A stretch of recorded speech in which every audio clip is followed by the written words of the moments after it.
Итак, приветствую всех на канале. Итак, что у нас тут?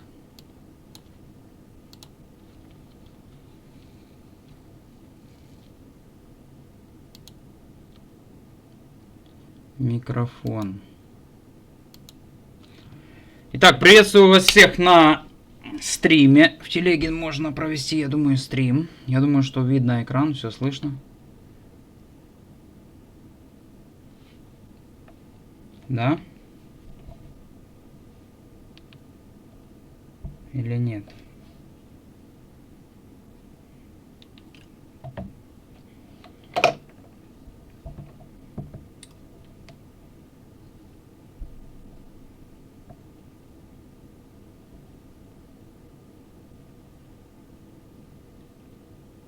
Все хотели стрим.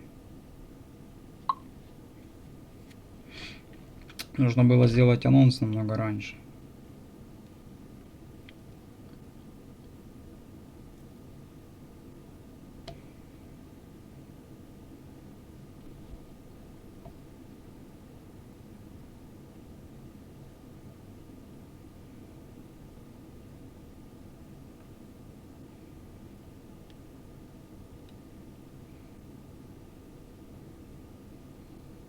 Так, ну что у нас? Стрим идет полным ходом.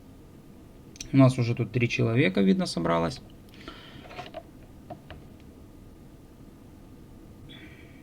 Алло. Да. Здорово, мужик. У аппарата с выхода матрицы. Здорово, мужик. Всем привет.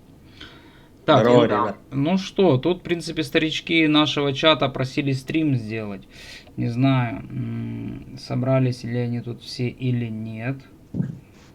Ну, я обычный парень. Биточек, извини, перебил. Ты скажи мне что-нибудь про Бабл. Про что? Бабл. Про бабы? Нет. Бабл. Криптобаблс? Да, лопнет скоро. Короче, экран видно, да?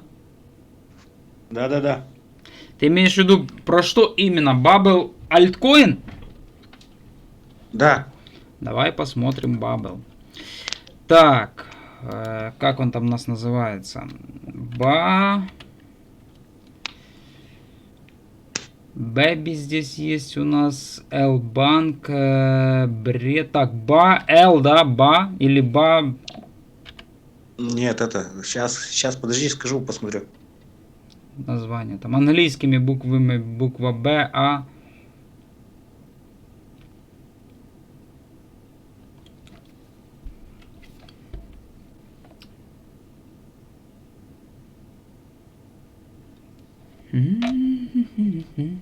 Так, ну что, рынок у нас растет.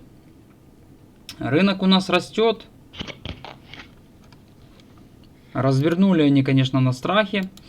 Нужно было мне анонс сделать еще в обед, что мы будем стрим проводить. Ну, просили стрим телеги, сделаем телеги. Я иногда делаю в ютубе. Это мы все дело запишем и закинем потом еще в YouTube. Так, жадность у нас на рынке. Но я думаю, что для сильнейшей, конечно же, эйфории у нас должна жадность быть за 90. Сейчас у нас пока жадность 70. Рынок, конечно же, в жадности видно, что откупают. Но для разгрузки, я думаю, что 90 должна быть жадность. У нас так было на истории в 2021 году. Вот здесь вот. Жадность у нас была 93. Потом жадность у нас была 82. Это в марте. И жадность у нас была 86, это был декабрь у нас, конец ноября, начало декабря 2024 года. Вот так вот. Ну, индикатор жадность, это такое, не особо он там. Эфир 2438. Видим то, что эфириум на данный момент преобладает в росте 6,3% относительно биткоина. На биткоине 0,5%.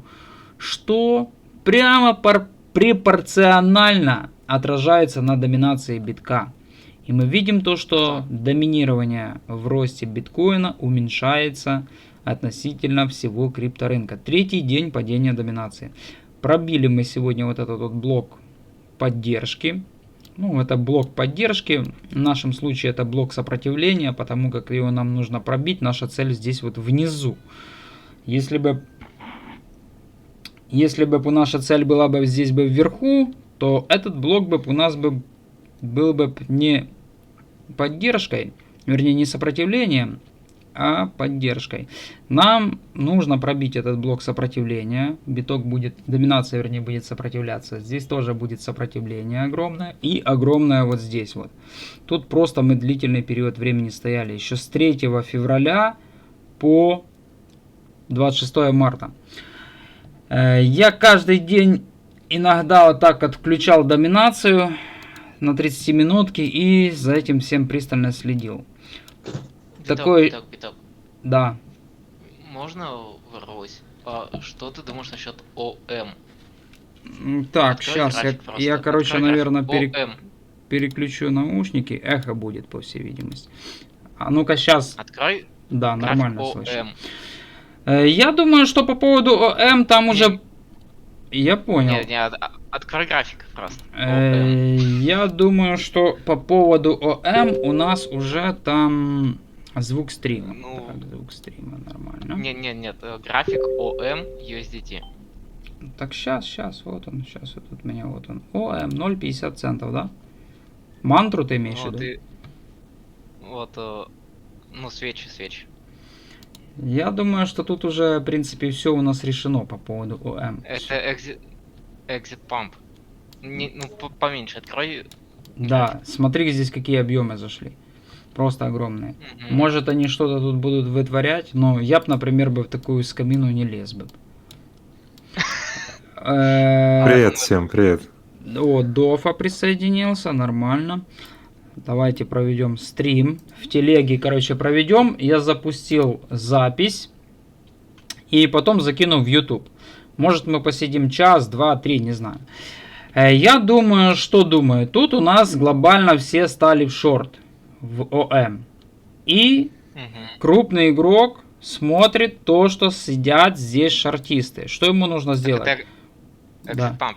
Да, что ему нужно сделать? Ему нужно задвинуть актив хотя бы на 50-60% роста, чтобы сбрить даже вторые плечи. Мы здесь видим движение, ну, вот ровно в 50% практически есть с дна. Вот если мы это все дело откроем на 4-часовике. Тут, конечно же, средняя точка входа может быть шортистов даже и не по самому дну, пускай там, ну... Смотри, у нас тут движение 42%.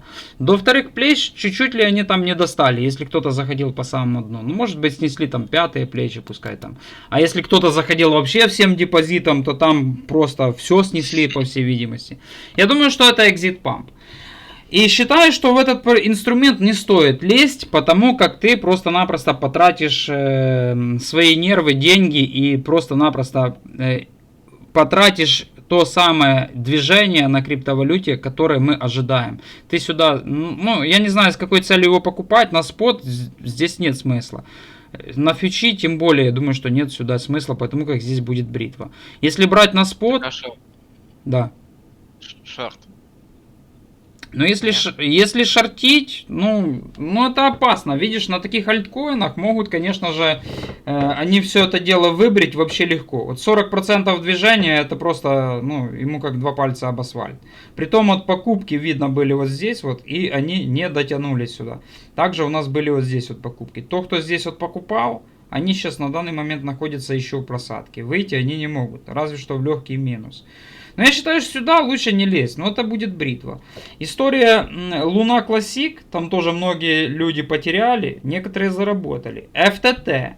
Слез Сатоши когда-то на дне рынка заливал биток в монету FTT. Она вообще ничего не показала. Хоть у нас уже и рынок вырос. Недавно же тоже альпака с 5 центов до 2 баксов выросла. Да, но альпака это мемкоин. Это мемкоин. И... Из ОМы уже все разработчики свалили, типа, и все. Смотри, альпака это мемкоин. Он вышел, был листинг на биржах. Его, конечно же, залистили, потом укатали, из дна он выстрелил.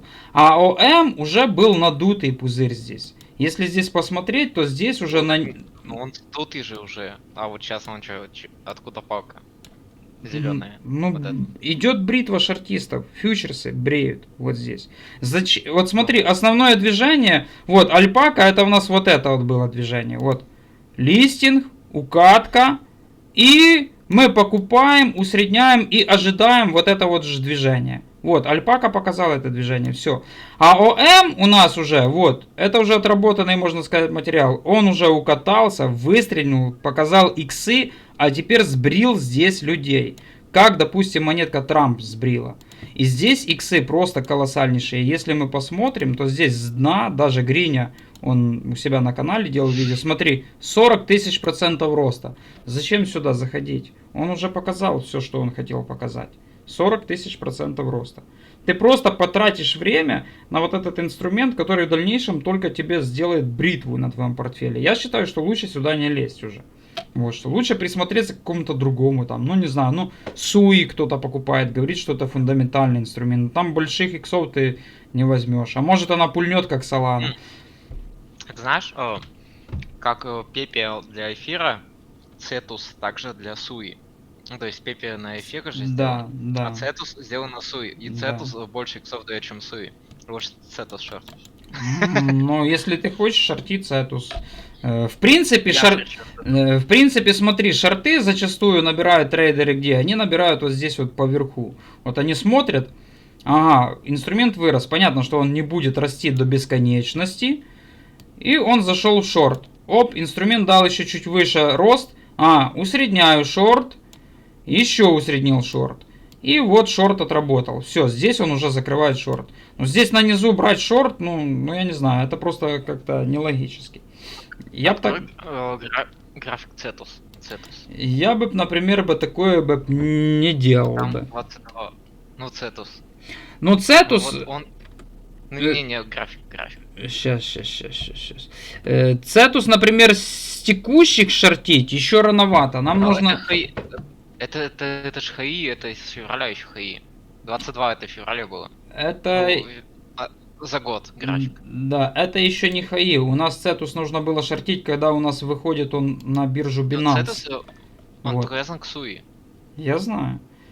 Это ж Цетус, это- Цетус протокол на Суи.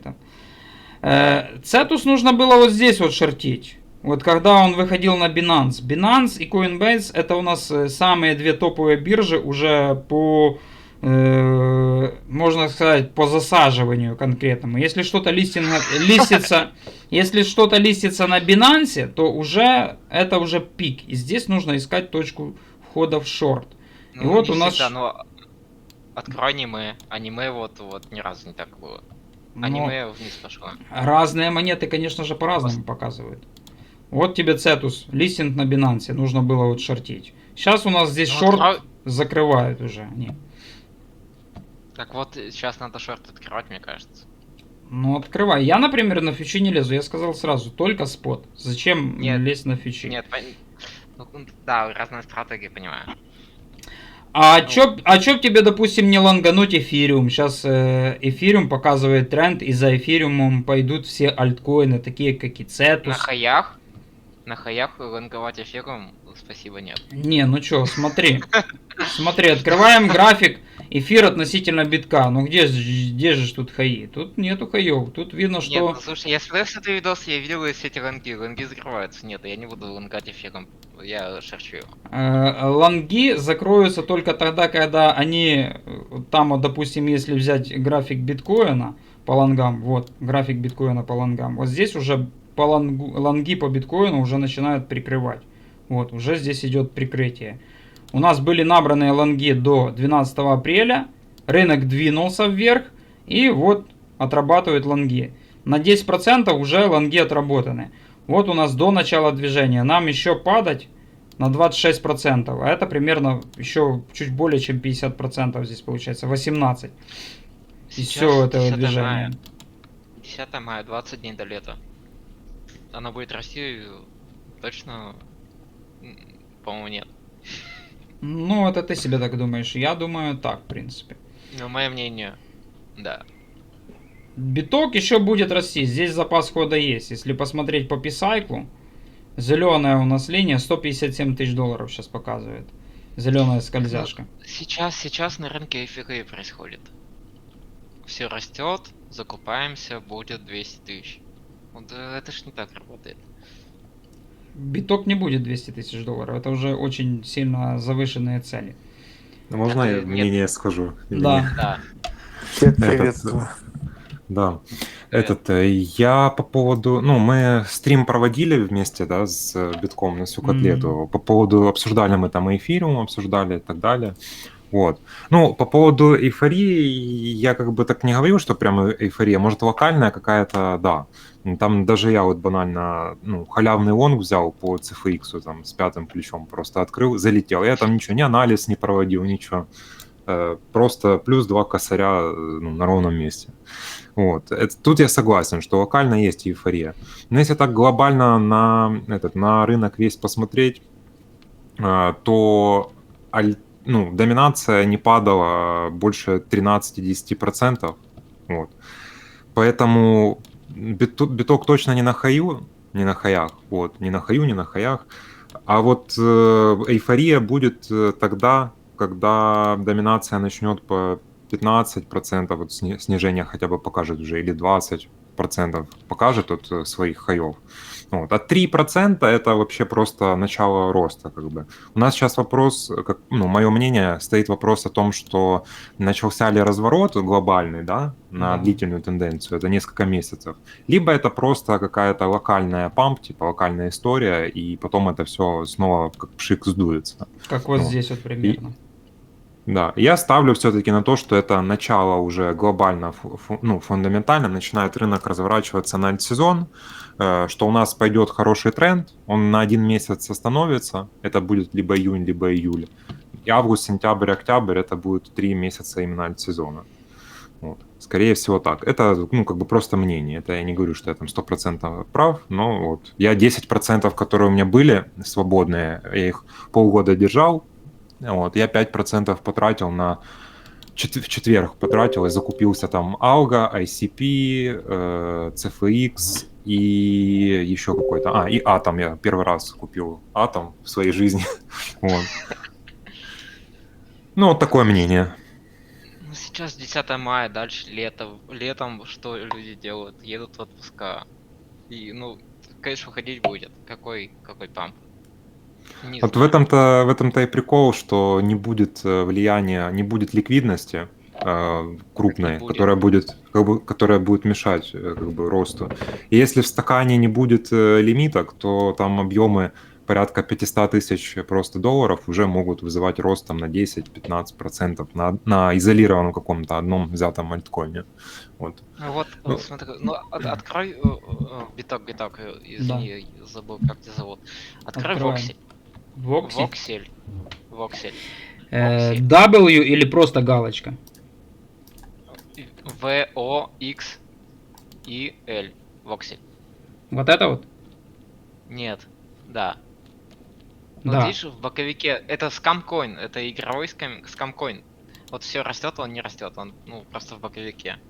И вот на таких скамкоинах обычно все и держится, они первые идут ко дну, когда все идет ко дну. Я думаю, что обычно такие скамкоины отстреливают только в конце уже альт-сезона и бычьего рынка, чтобы забрать Открой побольше график. на дневке. Ты увидишь. На дневке? Месяц. Нет, так там неделька была открыта. Побольше, еще побольше. Месячный? Да тут пару месяцев. Да побольше. Не, побольше. Вот так? Или ты имеешь в виду на часе? Вот так ты имеешь в виду? На часе? Ну вот, смотри, он падал, помпанул, когда вот Трамп ТГФ отменил. Угу. Начал расти, снова дампанул, снова помпанул и снова дампит. Ну, я не знаю, я такие вообще, вот такие вот монеты особо не рассматриваю. Это скам. Ну, Это чистый скам. Ну, если открыть монетку ОМ, она тоже выглядела когда-то как будто бы вот это вот скам. Смотри, чистый скам, да? Вот чистый скам. Здесь падение. 1, 2, 3, 4, 5. Подожди. 6 OM падений. с 5 баксов. с 5 баксов до 5 центов укаталась, а сейчас 50 центов снова стоит. То есть она сделала 100 иксов в минус, а сейчас 10 иксов в плюс. Ну вот если Вот вот так это открыть, похоже ж на скам. Вот если вот так ОМ мы откроем, и это скам, самый натуральный скам. Вот так и воксель твой тоже, он похож на скам. Вот. Я его Так, почистил. я только по скам-монетам ползаю, я такой. Вот самый натуральный скам, смотри. Вот Ну, листинг Да. укаталась на 80%, усреднил. Чуть-чуть Стоп, подожди, пам, это ОМ? ОМ, ОМ да. 5 баксов он стоил. Почему 50 центов? Листинг 21 года. Листинг 21 года. Подожди, нет, ты не тот график смотрел, он 5 баксов стоит, стоил до дампа. Ну вот 5 баксов он стоит. Вот тут даже 10 баксов. А. ОМ. А, Мантра. это экзит памп был, точняк, да-да-да. Ну да. Вот 21 год, выход на рынок. Оп, укатали. Скам. Опять же, оп, укатали на 80%. Скам. И здесь скам. Прошло буквально 3 года, и они его развернули, помпанули на 40 тысяч процентов роста. Ну, Ракета. ну, такая самая здесь вот история. Только здесь на дневке. Тут у нас листинг произошел буквально там декабрь, декабрь 21 года. На полгода позже, чем ОМ. ОМ у нас вышло Так. в марте. Да. Так я сейчас про другое же. Я про то, что, скамкоины обычно, когда рост растут, а когда укатывать будут, они падают. Вот, воксель падает сейчас. Ну так тут рост вообще маленький. Ну сколько он тут порос? Ты думаешь, что на этом всем типа рынок уже и Не. закончился? 300% роста? Ну, воксель где-то с 0,2 до 0,10 вообще-то, 5 иксов сделал. На Ну, простом росте. ну тут вот получается у нас 800, пускай там, или 700%. И сейчас обратно падает. Я думаю, что он должен вот такой вот рост показать. Вот сюда вот. Как показала монета ОМ. А потом упасть вот сюда вот. О. Вот это было бы как ОМ. Вот. Аналогичная ситуация. Тут, в принципе, здесь роста еще даже и не видно по вокселю. Вообще даже не видно. Ну да, есть какой-то там, если ты дно откупил, но ты дно явно не откупал. Ты же не сидел тут, не ждал 4 года и вот тут вот покупал. Все покупают тут. Тут даже никто в ноль не вышел по вокселю этому. Потому как тут зарядил, наверное, $1000, а усреднил здесь на 50 баксов или на соточку. Вот так вот. А он потом еще вниз дал. Мне вообще такие вот инструменты не нравятся. Я такой не любитель покупать. А почему? Большая Ну, волатильность, большой профит, большой проеб. Ну, потому что здесь нету дна у этого инструмента, это раз. Ну, есть, конечно, такие инструменты у меня в портфеле. Там где-то на сотку купил, там на 2 купил сотки, и они укатались. Все, я их просто перестал усреднять или еще что-то с ними делать, потому как, ну, тут дна не видно, и ни тренда восходящего, ничего по нему не видно. Восходящий тренд, он показывает у нас Pepe, показывает Solana, показывает Sui, там, BNB. Такие вот инструменты, да, вот нормально. А так, биткоин, вот вообще можно даже биток покупать. Зашел на 50 тысяч долларов и торгуй биток. Зачем альткоины? Чтоб скамили тебя. Биток у нас нормально так держится. Вот сейчас же все думают, что биткоин растет, 100 психологический уровень пробил, Ну. будет расти дальше. А будет? Или Там- это снова засаживание? Да это засаживание. Ну тренд у нас уже, смотри, какой биткоин растет. Вот, с вот этой вот точки. Мы уже сколько растем? Ну, какие тут 300 долларов, 300 тысяч долларов? Ну, я считаю, что... Так нет, а так он... Смотри, уже дали 550% роста. Все, уже все, тренд уже закончен здесь. У нас осталась одна маленькая надежда, то, что манипулятор действительно потянет биток на перехай, сюда хотя бы в диапазон 130-140 тысяч долларов, и здесь они подключат альт-сезон. Они его включат, он сам не может Так, произойти. же будет. Правильно, Сейчас но то был, подсаживают. то был локальный альт-сезон, вот он осенью. Ну, смотри, сейчас вот все вот так думают, что сейчас будет альт-сезон. А в Н- итоге всех засадят но- на столько и повезут на 80. Может быть и такое. Но Так, альтсезона такого, как в 2021 году, мы не видели. Вот у нас альтсезон 2021 года, а вот у нас альтсезон 2017 года. Мы, Сейчас Наоми альтсезон. мы его не видели, этого альтсезона, понимаешь? Мы его не видели, этого альтсезона. Вот по вот этому вот Просто индикатору мы не куда видели альтсезона. Здесь Куда было оно всё движение идёт? на 50. Ну вот Посмотрим. смотри, даже вот если так посмотреть, вот там на вот этом вот графике альтсезон индекс, период с 2018 по 2020, он мне Мгм. чем-то напоминает то, как у нас сейчас с 22 по 25 период. То есть вот эти вот микропампы внутри на дне где-то там болтаются, вот, а Мгм. потом просто резкий всплеск идет. Вот, то есть все ждут вот этого резкого всплеска, как вот Да. этот вот был, да, что ты сейчас как Ну раз и, показываешь. и здесь разворот просто тоже моментально идет, так как и было, допустим, вот у нас март-апрель, вот это тут А основное оно так и движение. есть. Тем, кто чухает одно место, они не дают денег заработать. Понимаешь, там Да. надо быстро действовать. Портфель держишь, памп увидел, все, вышел, зафиксировал, забыл. И фишка в том, что ну, большинство не фиксирует. Вот так вот смотришь, на портфеле там 30 тысяч долларов. Оп, нормально. Потом начинает все это дело разворачиваться, уже 25. А ты думаешь, блин, было 30, а уже 25. Я не хочу фиксировать. Я хочу опять 30. А оно еще вниз. И Минус все, 50. да. И ты уже все, ты уже вообще не фиксируешь. Думаешь, я пересижу коррекцию. А потом, короче говоря, если эта коррекция происходит, то мы увидим конкретную укатку, и скам, и делистинги, и все. И портфель просто твой потом умирает.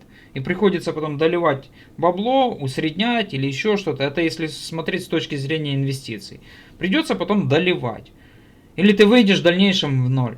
Тут нужно фиксировать. Если действительно оно пульнет, то нужно, конечно, будет зафиксировать, ну, по-любому. Я думаю, что вот, например, если посмотреть по вот лонгам по битку, здесь тоже будет ясно. Если мы примерно вот сюда уже опустимся, то явно, что, наверное, уже биток уже свой тренд завершает. Ну, в принципе, у нас тут март 24 год, а если мы на недельке еще посмотрим глобально этот график, то он у нас выглядит вот так вот. Очень плохо там. Здесь у нас получается июнь 22 года, а начинали набирать лонги с февраля 21. Нет, наверное, набирали они с ноября 21 потихоньку, или даже с марта 22. То мы, в принципе, ну вот где красная линия, можем даже вот сюда вот чуть ниже сходить. Если они полностью закроют лонг. Ну, пускай вот так вот примерно, да. Это будет локально. Здесь, наверное, будет полностью закрыт лонг. Но я думаю, что вот здесь уже даже будет первый звонок о том, что нужно думать, что рынок уже разворачивается на медвежку. Вот я, в принципе, себе вот так вот что-то поставил. Здесь трендовую линию. Пока нет, осенью же будет еще жесткий памп.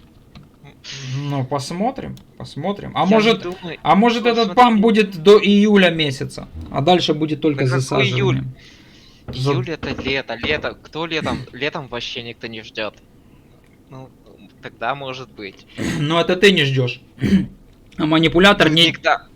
Никто не ждет. Вот манипулятор только ждет, да. Смотри, вот ты не ждешь, а манипулятор знает, что ты не ждешь, и он сделает это движение. Как это было... ты- Да. Так а ты ждешь летом пампа? А я жду вообще, что памп произойдет у нас в июне. Ну, летом. Да, вот в июне я жду. А почему Ну, он... это- А почему это он лютое произойдет? засаживание. Вот смотри, у нас, Ну, если мы ФРС ставка не повысит в июне. Да это все до одного места доставка. Смотри, у нас 2017 год, вот альтсезон, когда происходил, вот. Смотри, 2017 год, когда мы росли. Вот у нас май 17 год и вплоть до декабря 17 года. Тоже думали, что летом расти рынок не будет. Если ты посмотришь видео Хамахи, у него есть на канале там, как он заработал там миллионы долларов. Там есть у него видео такое, его нужно слушать, там 2 часа практически. Он говорит, мы торговали рынок по Фибоначчи. Вот у нас пик 2013 года, вот у нас дно. Мы торговали рынок по Фибоначчи и рассчитали, что в маю 2017 года это будет пик бычьего рынка. Вот у нас как раз, смотри, Фибо, синяя линия, пик бычьего рынка. Здесь мы полностью все продали, весь портфель. Но, проснувшись один момент, на вот этой вот они свече здесь продали, они увидели вот такой вот рост, и потом здесь запрыгивали в летящую ракету. И рост был летом. Они даже не предполагали, что летом будет рост. И здесь был просто ебейший рост. И он это все рассказывает в своем видео. Есть тоже такое видео «Биржевой спекулянт». Оно тоже очень длительное, там, и его нужно слушать, вникать, его нужно слушать 4 раза хотя бы, чтобы понять, про что там человек рассказывает. Такое есть видео и в Хамахе. И он рассказывает именно за вот этот период времени, который происходил на рынке. Потом он рассказывает, когда он откупал вот этот вот фитиль, вот этот вот. Тогда не работали биржи, они прикрыли полностью биржи, чтобы невозможно было зайти вот здесь вот на рынок. И он понимал, что после такого вот падения на 70% рынок развернется и будет делать отскок. И он здесь вот рассказывает, как он сюда вот заходил, и он не мог зайти, потому как биржи приостановили полностью ввод средств, а средства у них были огромные, там миллионы долларов, это тебе не $100 засунуть. И здесь было очень проблематично. На самом донышке он не успел откупить, а откупил примерно вот здесь. Вот. Все это он в своем видео рассказывает. И вот тебе график 2017 года говорит то, что летом может быть то, что ты даже не ждешь. Вот. Ну, смотри, Хамаха такой себе эксперт, так скажу. Ну, он просто рофлит, все с него прикалываются, но человек, который живет на Манхэттене и работает, и люди, которые с него прикалываются, которые живут в селе, как я, например, да. И здесь можно сразу сказать, кто я, живущий в ПГТ СМТХе, а кто такой Хамаха, который живет на Манхэттене. Это... У Котлеты недавно, ну, у Криптокотлеты был недавно, это, блядь, подкаст. Они с Криптокотлетой давно уже сотрудничают. И можно тоже поприкалываться с Криптокотлетой, типа, Криптокотлета живет в Дубаях, он уже в Дубаях живет, а мы живем... Не, так он на конфу только поехал, сейчас вернется. Криптокотлета выехал в Дубай еще в 22 году с Белоруссии. Он в Грузии живет. Ну, может, он сейчас уже в Грузии, но Криптокотлета... Нет, сейчас он в Дубае, но он, короче, на конфу в Дубай уехал, так В 22 году Криптокотлета с Белоруссии выехал в Дубай. Это тоже старый участник крипторынка, который был на рынке еще даже до 2021 года. Но он тогда облажался, удалил свой канал и удалил свои видео на канале, чтобы люди не видели этой лаги. Я за ним очень сильно пристально наблюдал. Криптокотлета соскамил свое комьюнити на $750 тысяч. Вот у него было комьюнити в телеге, как у нас есть комьюнити.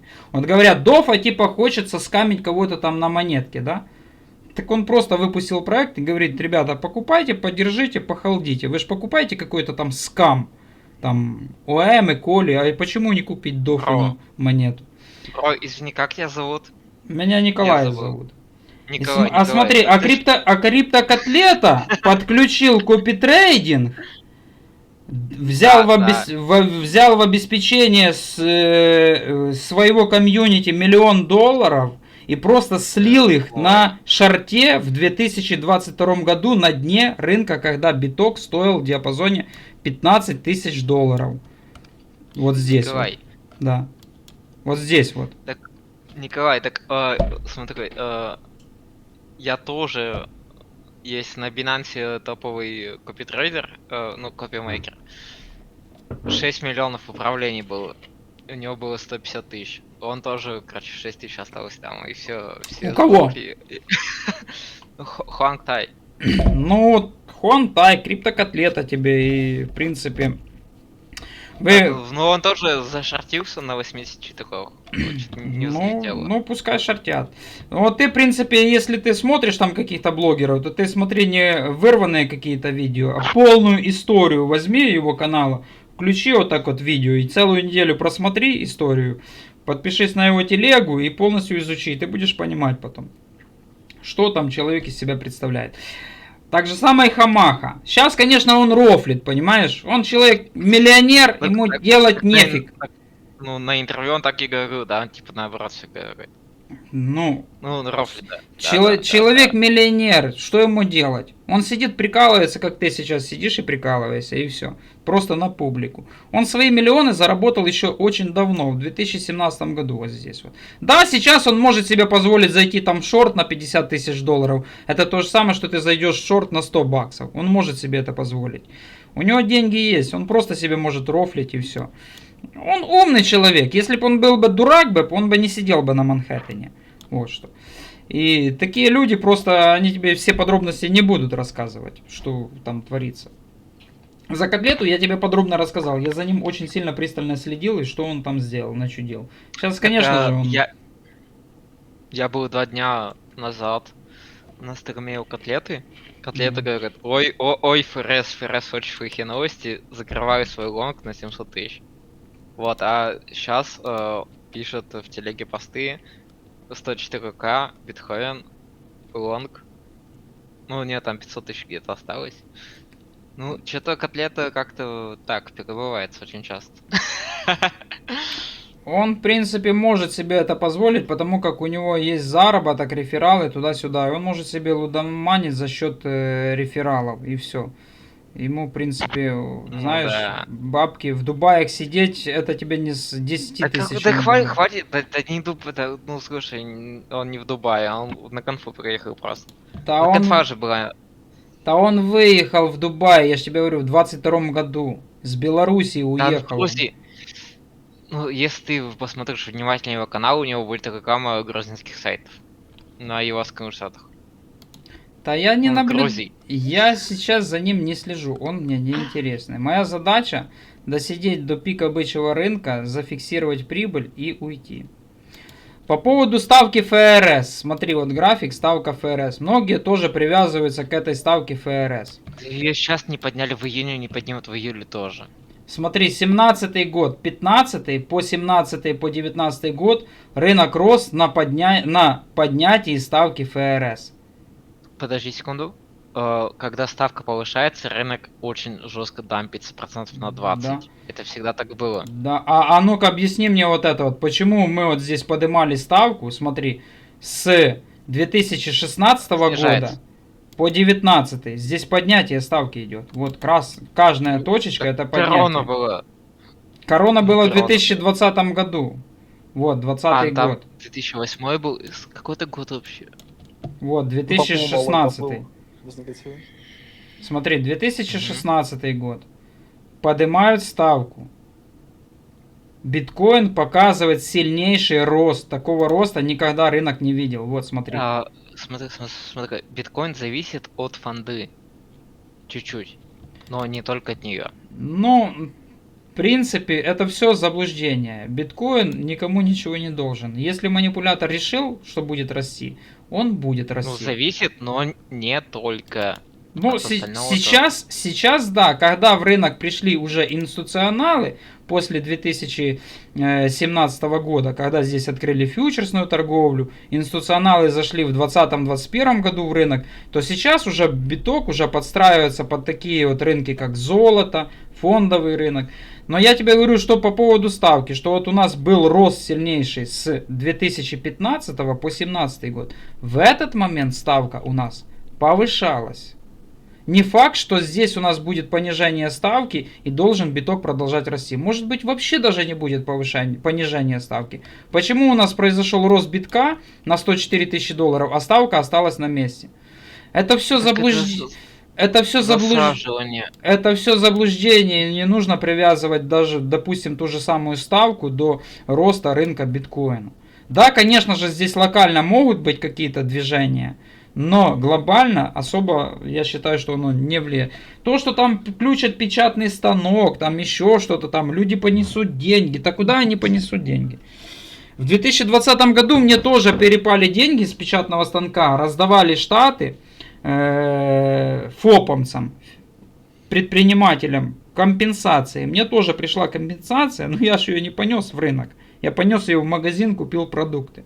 Это все заблуждение, то, что бесплатно раздадут деньги, и кто-то пойдет, будет внести в крипту эти деньги. Ну. Так это называется засаживание всех. Да. Засаживание в альткоине. Засаживать. Так, ну что, давайте посмотрим еще что-то. Может, у кого-то есть какие-то интересные вопросы. Да я добрый день, я пропустил. Добрый день. А Solana смотрели там вообще? Что у нас по Solana? Солану, Менялись? давайте посмотрим Солану. Solana, Суи вот эти базовые. Я просто, может, чуть, сейчас вклинился, может, пропустил. Может, уже Зачем обсуждали. Суи? Есть Цетус. Цетус лучше, чем Суи. Цетус больше иксов дает, чем Суи. Ну, каждый выбирает сам себе свои инструменты.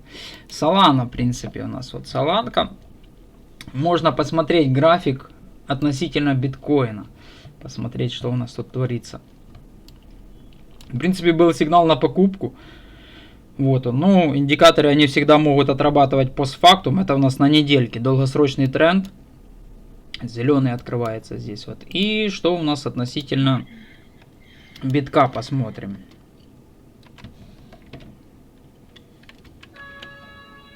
BTC, допустим. В принципе, относительно биткоина у нас здесь остается восходящий тренд. Мы его здесь вот не пробили. И здесь у нас есть небольшой такой вот разворот. Небольшой разворот на недельке. И относительно битка мы здесь даже видим то, что у нас здесь перевернутая голова и плечи рисуют они. Я думаю, что мы можем, в принципе, сходить в верхнюю часть треугольника даже вот здесь. Если это у нас относительно битка, вот у нас перевернутая голова и плечи. Это говорит нам о том, что мы можем еще продолжить здесь вот примерно сюда вот рост на 0,2023.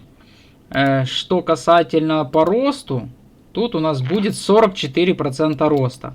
Но это примерно, если 44% роста относительно битка, то может быть такое, что 100% относительно доллара даже будет. Но это, конечно же, не точно. Все могут, конечно же, ошибаться. Так, нам нужно свечи. Ну, тут ярко выраженный такой смена тренда идет. Ну, то есть, давай так, сейчас биток не растет относительно сейчас.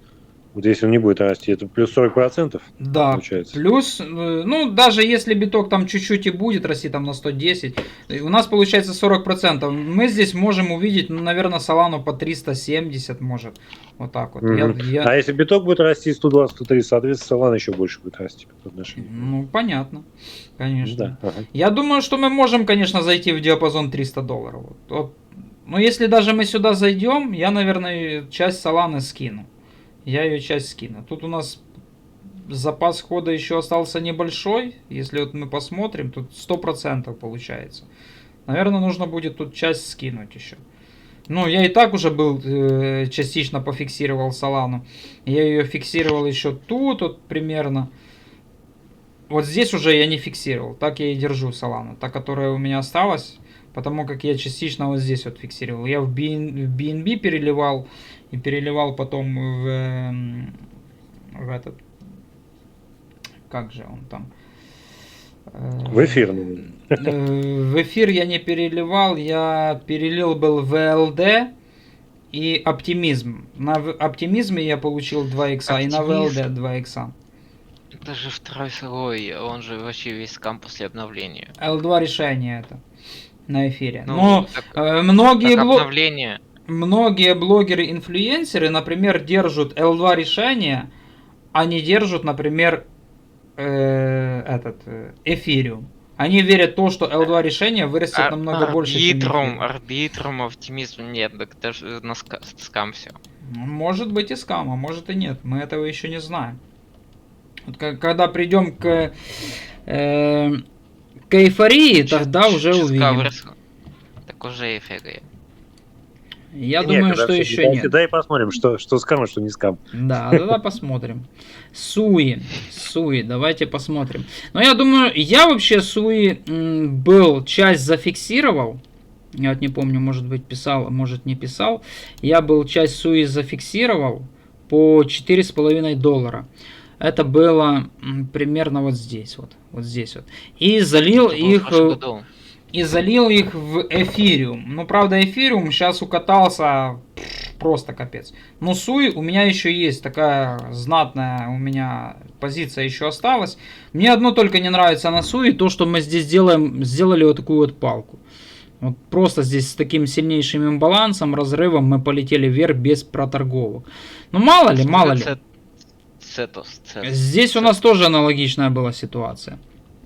Если мы посмотрим... Еще больше. Цетус мы смотрели, только не глобальный график. Ну, И вот если мы глобальный. посмотрим относительно битка Суи, здесь у нас в принципе тренд конкретно меняется. Тренд у нас меняется. И тут у нас тренд идет уже... Тут был нисходящий канал, видно. И сейчас у нас канал они сломали, делают уже восходящий канал. Вот здесь у нас уже слом идет.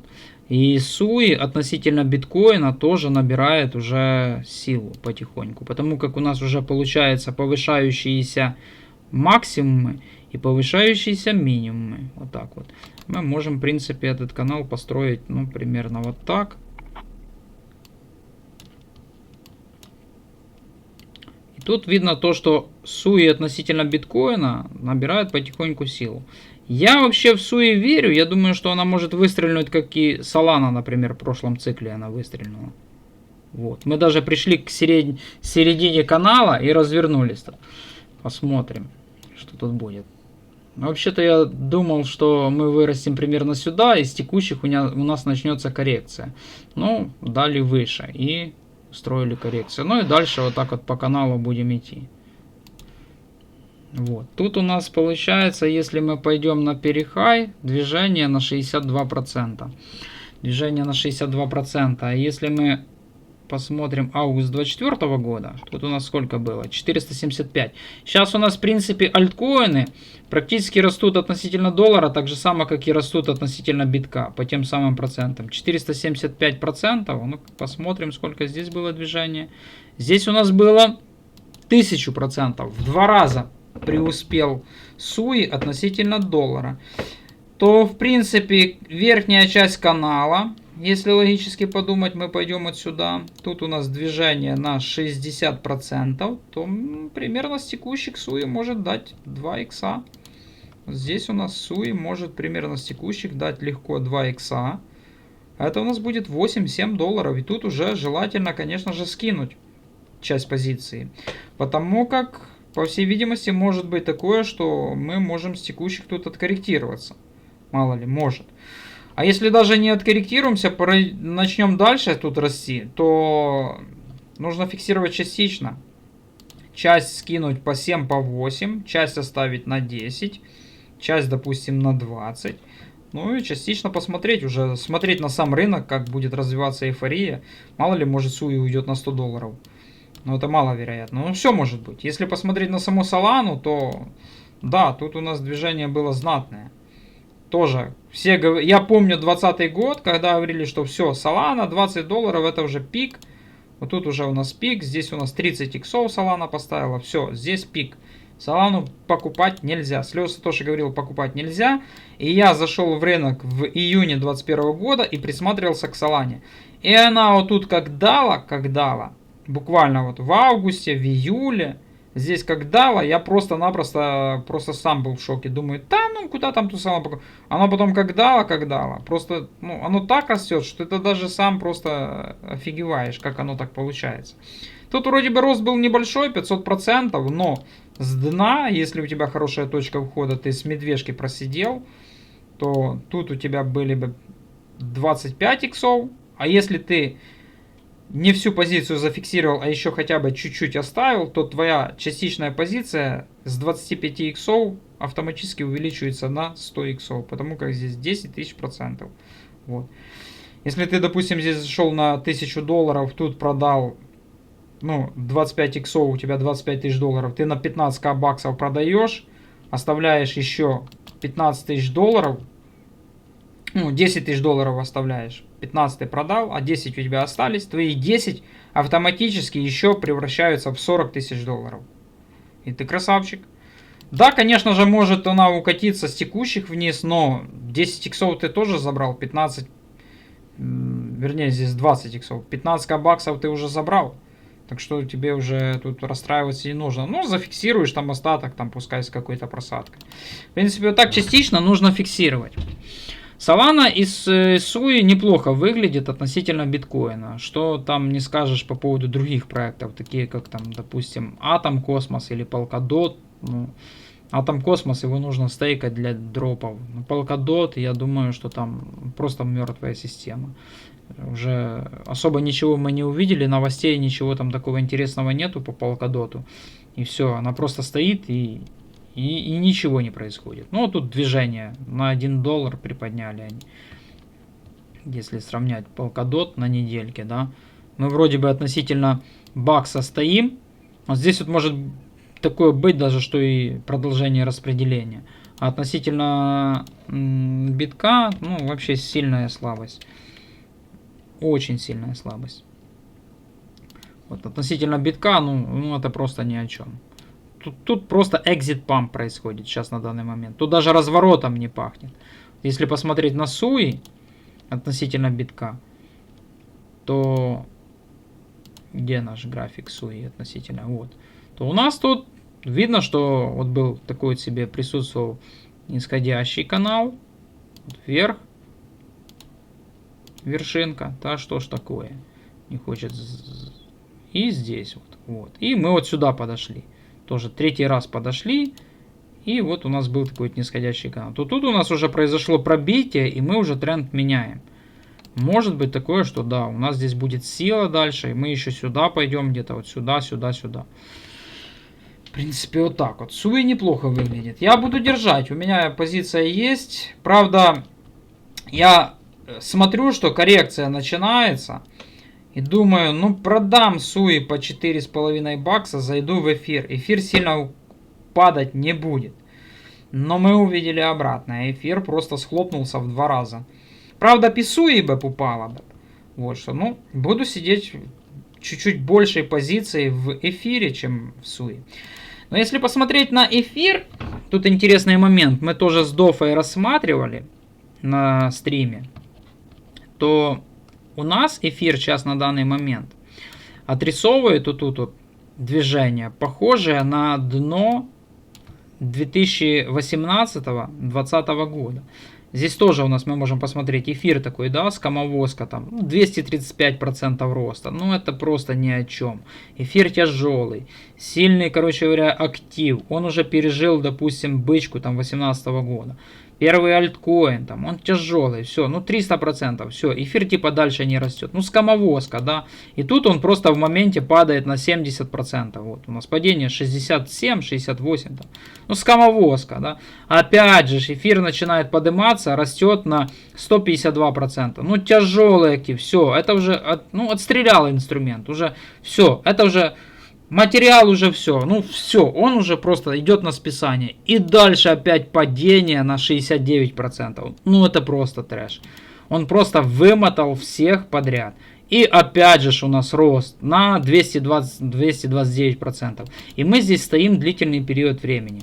Все уже выходят в плюс, говорят, что эфир, ну все, ну это скамовозка. Ну 100% скамовозка. 98 дней стоим в боковике. Ну скам. Скам, самый натуральный, тяжелый инструмент, скам никому не нужный. И потом мы только бах, и улетаем еще на 1400%. И тут уже у людей просто фома.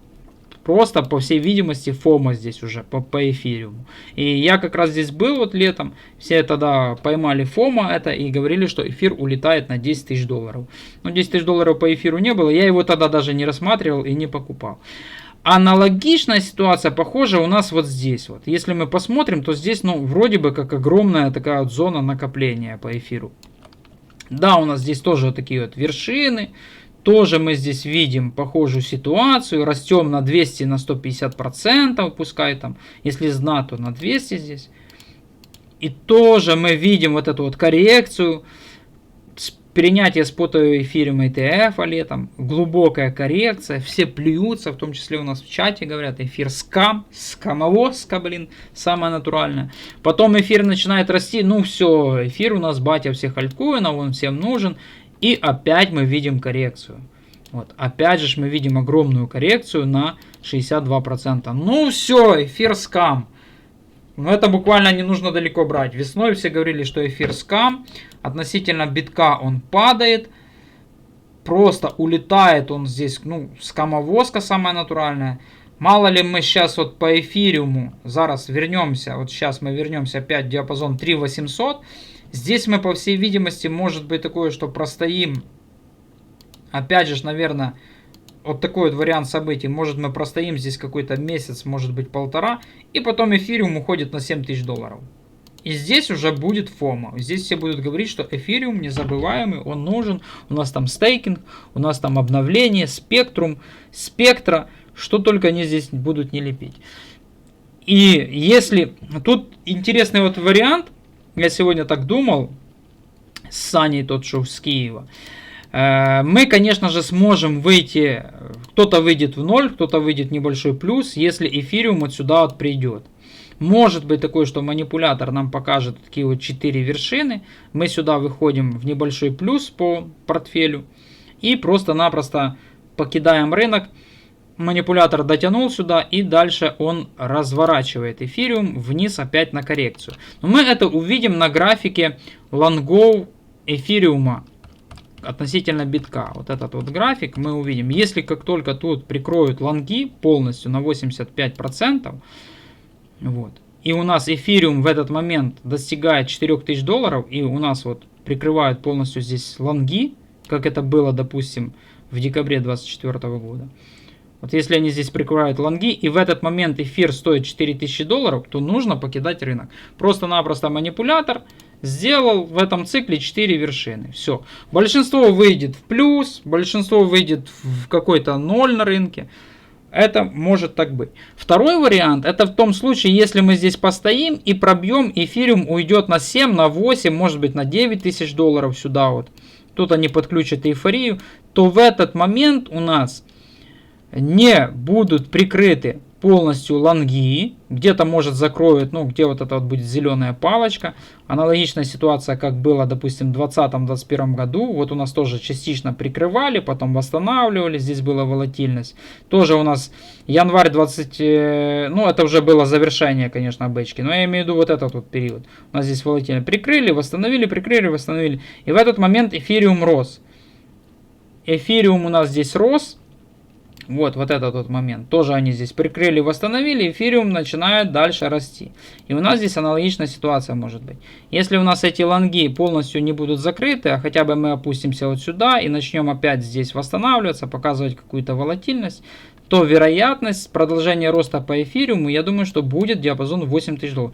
То тогда будет сильнейшая накачка на крипторынке, и мы увидим уже больше иксов на альткоинах, чем мы сможем увидеть вот здесь. Вот. Тут уже нужно будет смотреть глобально, рассмотреть график эфириума, график лонгов, посмотреть ситуацию капитализации рынка. Если мы не достигнем, конечно же, тоже перегретости, а мы с Дофой тоже смотрели капу, вот если мы посмотрим, где наш тут total, то мы уже, в принципе, и по капе уже подходим к пикам некоторым. Тут тоже нужно будет все это смотреть, все вместе.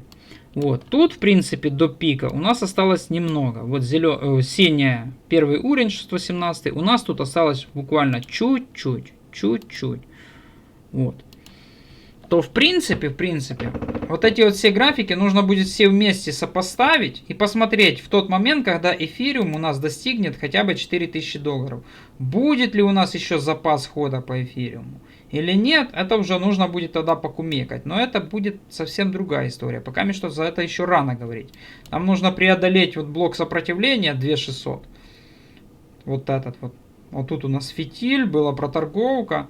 Я думаю, что вот этот вот блок, мы вот зашли уже сюда, вот пробили его, вот тут у нас будет сопротивление. 2600, тут явно что-то произойдет. Или у нас здесь будет остановка, или еще что-то. Сначала мы вот преодолеем этот участок, а потом уже будем думать, когда мы вот сюда вот придем. За это еще очень рано говорить, потому как сейчас мы здесь будем думать, гадать, планировать, мечтать, а потом это все не произойдет. И моментально появятся хейтеры у меня на канале и скажут: ты говорил эфир по $8000, а я продал квартиру. Ну, а оно не сбудется, и что тогда?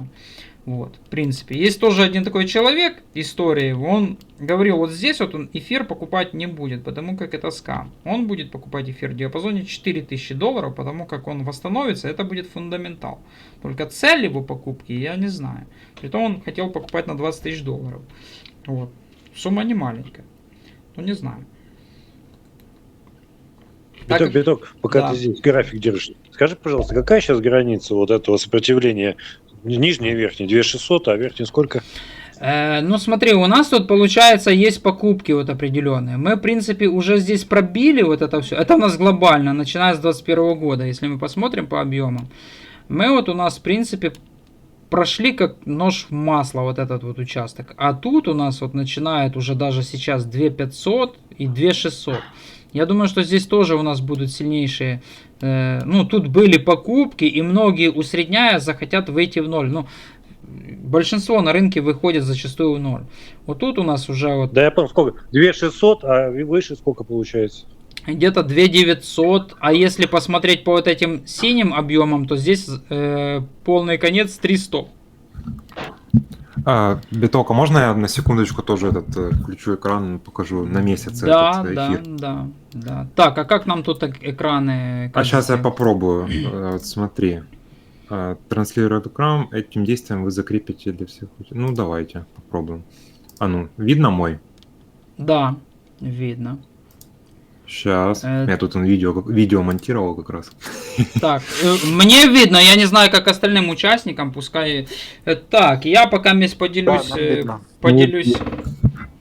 О, это у нас здесь... Альсизон Витнес. Понятно, Альсизон тут с нами, это очень приятно. Тоже очень полезный человек, ведет хорошую деятельность, следит за кошельками, тоже помогает нашему комьюнити разобраться в рынке, где мы находимся и как правильно покинуть рынок. Вот. Подпишитесь на его телегу, YouTube есть у него, сейчас я кину трансляцию, поделюсь. Да, кстати, приветствую. Да, я думаю, что все-таки потом скооперируемся, будем все вместе работать. Я думаю, что так будет вообще Да. правильно. Вот круто. Дофа, он мне попал когда-то в рекомендациях в декабре 24 года. Я его посмотрел видео.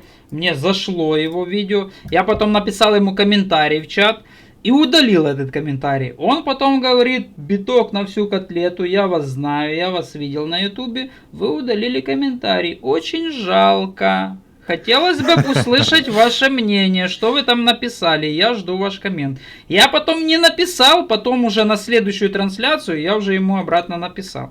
И мы с ним скооперировались и, в принципе, ведем деятельность. Вот. Да. Также Дофа сделал свой альткоин, он придал усилия, развивает его. Кому интересно, можете прикупить какую-то часть, там, не знаю, там $10, 50, 100, просто будете холдером, инвестором. Я, кстати, сейчас как раз видео по поводу того, как покупать, как пользоваться на блокчейне Том, всем этим вот монтировал, сидел, параллельно слушал вас и видео делал. Да. Вот. Давайте по поводу эфира, значит, раз спросили, то я расскажу. Ну, вот как я вижу это все дело, на месяце, да, если мы вот это вот лишнее уберем уже, оно нам не надо в принципе. Вот это нам не надо, вот это нам тоже не надо уже. И вот это тоже нам не надо. У нас есть вот этот вот канал, который тут ушел вниз, мы его, то есть, пробили, да. По факту, вот этот вот канал, ну...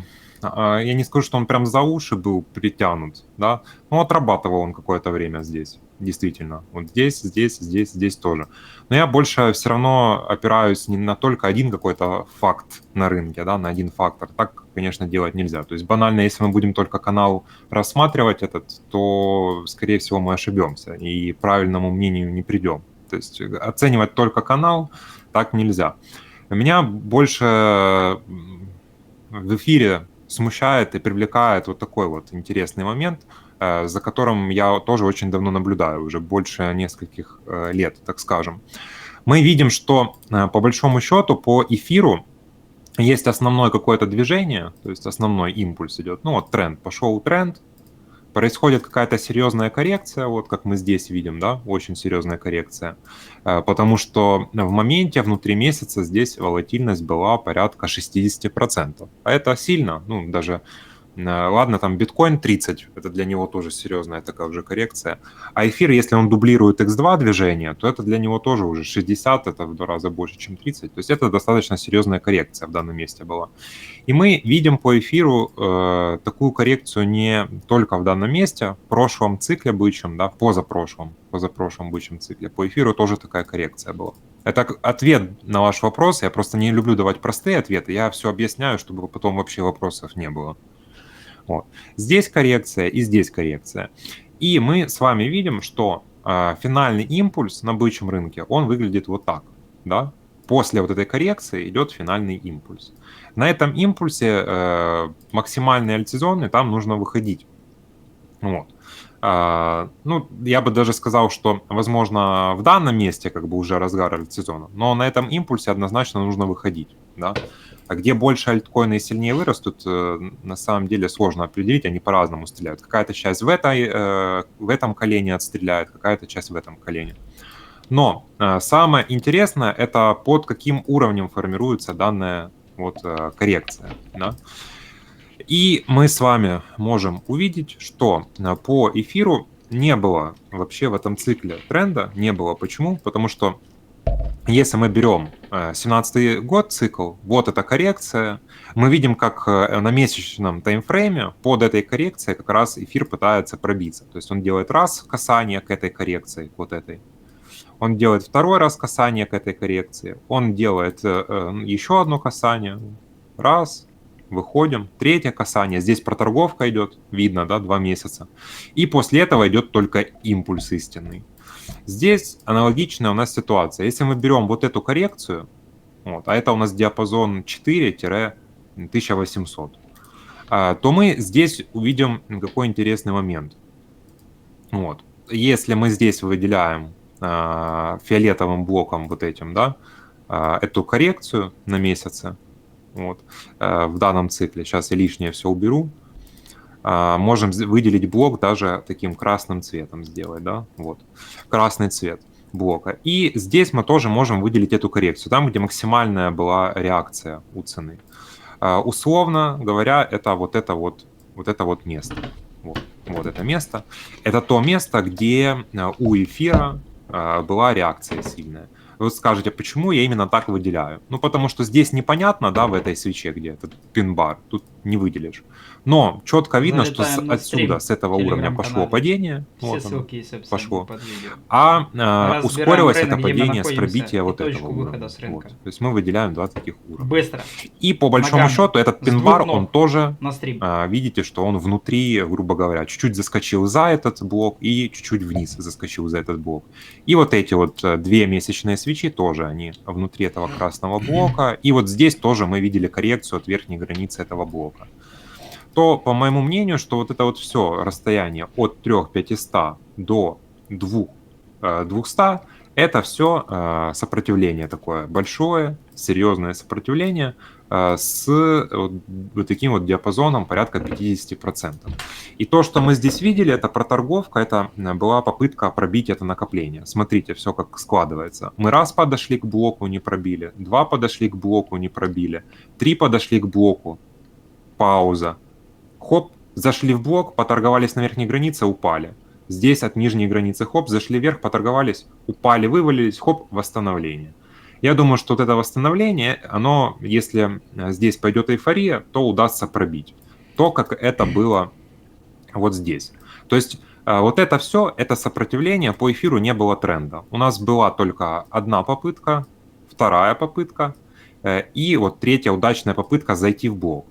Вот это 4-е было касание, это 5-е касание верхней границы. 6-е касание верхней границы, а это 3500, это будет пробитие. Мы когда по эфиру к 3500 подойдем, а мы обязательно подойдем. Почему? Потому что на 3300 есть гэп на фьючерсах СМЕ по вот этой цене, 3300. Вот здесь вот есть гэп. И он практически у верхней границы. Когда эфир подойдет на 3300, здесь может произойти вот такая вот картина, а потом начнется истинный тренд. Да. Вот.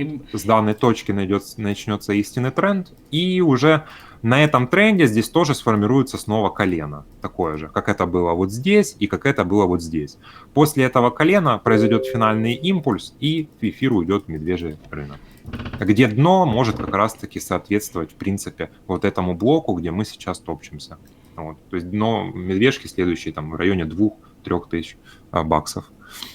И еще дополню, когда мы подойдем, по всей видимости, до 3500, многие блогеры будут говорить, что это уже пик, нужно покидать рынок. А там нужно будет посмотреть. И мне еще нравится, смотри, вот эта вот сейчас свеча у нас майская, она вообще похожа, ну, тут чуть-чуть, конечно же, оно не совсем похоже на поглощение коронадампа. Вот если ты откроешь график обратно, сейчас мы поглощаем, как мы поглощали коронадамп. Да-да, и после этого ж началась бычка вся. Да. Вот нужно будет посмотреть, какое у нас будет в мае поглощение. Поглотят ли они полностью этот слив или нет? Может, мы Оно подойдем. уже не остановится. Просто вот я то, что вижу на 4 часах, вот если мы посмотрим, здесь нету вообще никакого намека на остановку. Ну вот, это самая быстрая 8-я, мы даже к ней не подходим. То есть сейчас надо будет подождать, посмотреть просто банально, от какой цены эфир первый раз 8-ю ЭМА пробьет. То есть, а нам, надо не забывать, что, вот, допустим, любой памп возьмем по эфиру. Вот, когда у нас идет памп, мы на 4-часовике 8-ю не пересекаем. Вот мы первый раз пересекли, и это же еще даже не значит, что это у нас как бы разворот. Вот мы первый раз 8-ю ЭМА пересекли, сейчас где она? Вот. Первый раз пересекли, проторговались, то есть охладили, и потом еще импульс пошел. То есть надо подождать, где здесь такое будет, а я вот чувствую, что не скоро будет эта вся картина. То есть этот памп пошел серьезный. Да. Он эфир так и растет. Вот, сколько тут было? 72%. Это импульс 72%. У нас импульс, если брать, я не знаю, тут хоть снизу бери, хоть сверху бери, все равно все в район 3300 указывает. Вот. Как бы отсюда импульс брать, либо повыше импульс брать, все равно где-то 3300. Не знаю, мне так нравится эта цифра. Там гэп, жду туда эфир, как минимум. Ну, а там дальше посмотрим. Да, там видно будет. Да. Огромное спасибо. Можно? Или договариваетесь? Да. Не, все, я все. Я просто чего хотел посоветоваться, конечно, может быть, не актуально. Я, конечно, залез в это же, в лонг по эфиру. Ну, если И ты у меня там держишь было лонг, дохрена. держи. В минусе лонг? Да, но у меня точка выхода, знаешь, в минус. У меня было в минус, у меня точка выхода 2500. Держи. Он пойдет на 3, до гэпа пойдет, это 100%. Там Вот у меня Я думаю, средняя... на куда выходить? 3300, 3500? Да не, вот, смотрите, у меня 2900 средняя, вот тут, по эфиру. Это спот, да? Да, спот. А у меня так само получается. Я набирал эфир по 1650, а просто потом суи перелил в эфир. И получается 2900. Это я не знаю. Просто я даже вот... Я хотел пересидеть посмотреть. коррекцию. Я хотел пересидеть коррекцию просто в эфире, думаю. Перельюсь в эфир, посижу, эфир сильно падать не будет. На тебе как шлепнулся. Я не волнуюсь, конечно же. Я потом эфир могу поменять на биток относительно графика эфириум к битку. Тоже могу Нет, поменять. 2700, соврал. 2700 сейчас. Ах ты нехороший тут. человек.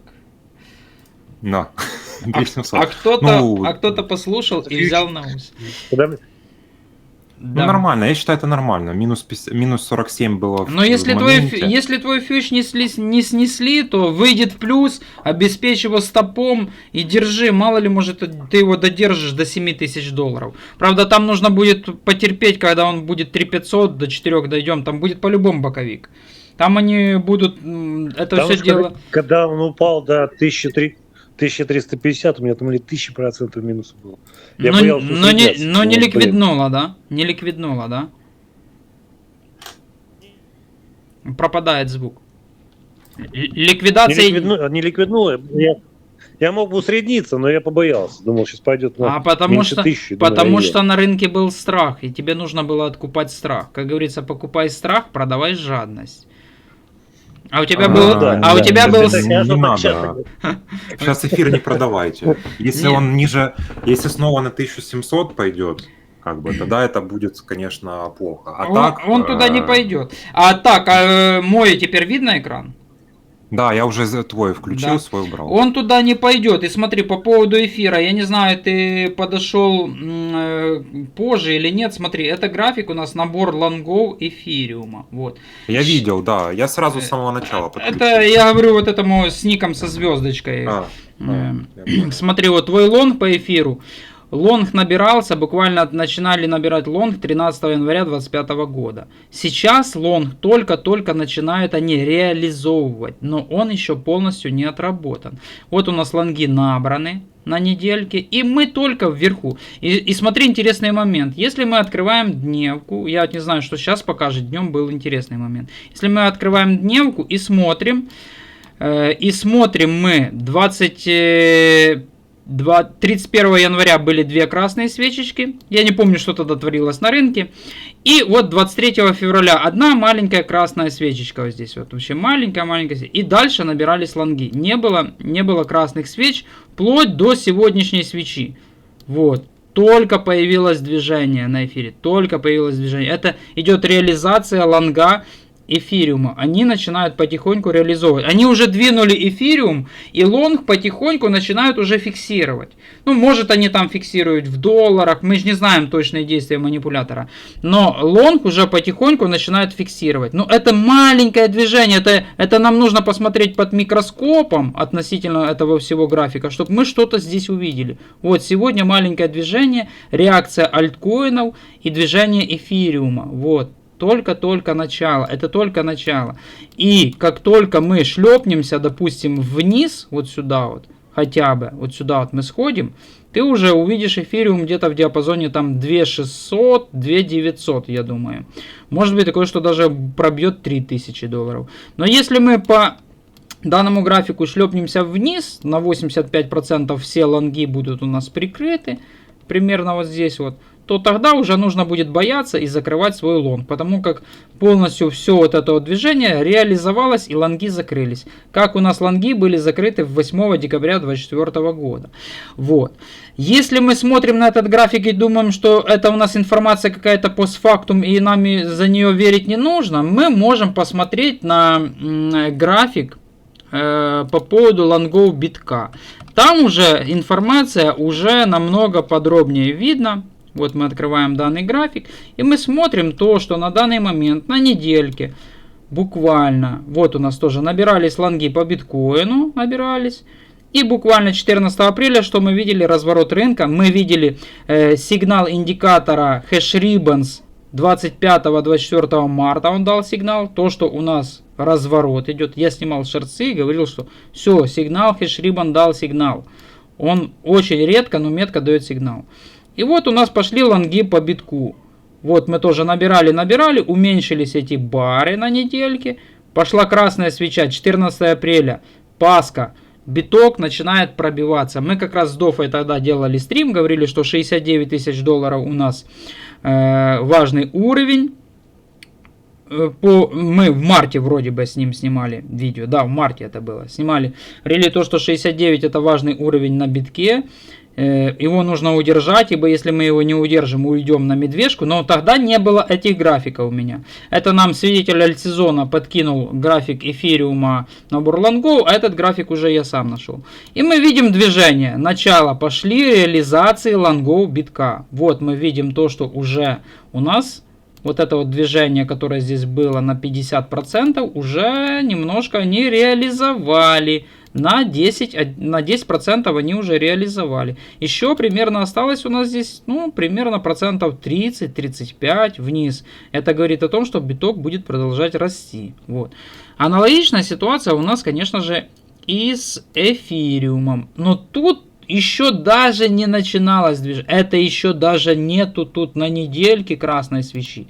Если мы посмотрим недельку, тут у нас неделька просто зеленая еще. Тут еще даже нету реализации прикрытие лонга. Тут еще даже набирался лонг на этой неделе. Мы посмотрим следующую неделю, что тут может быть.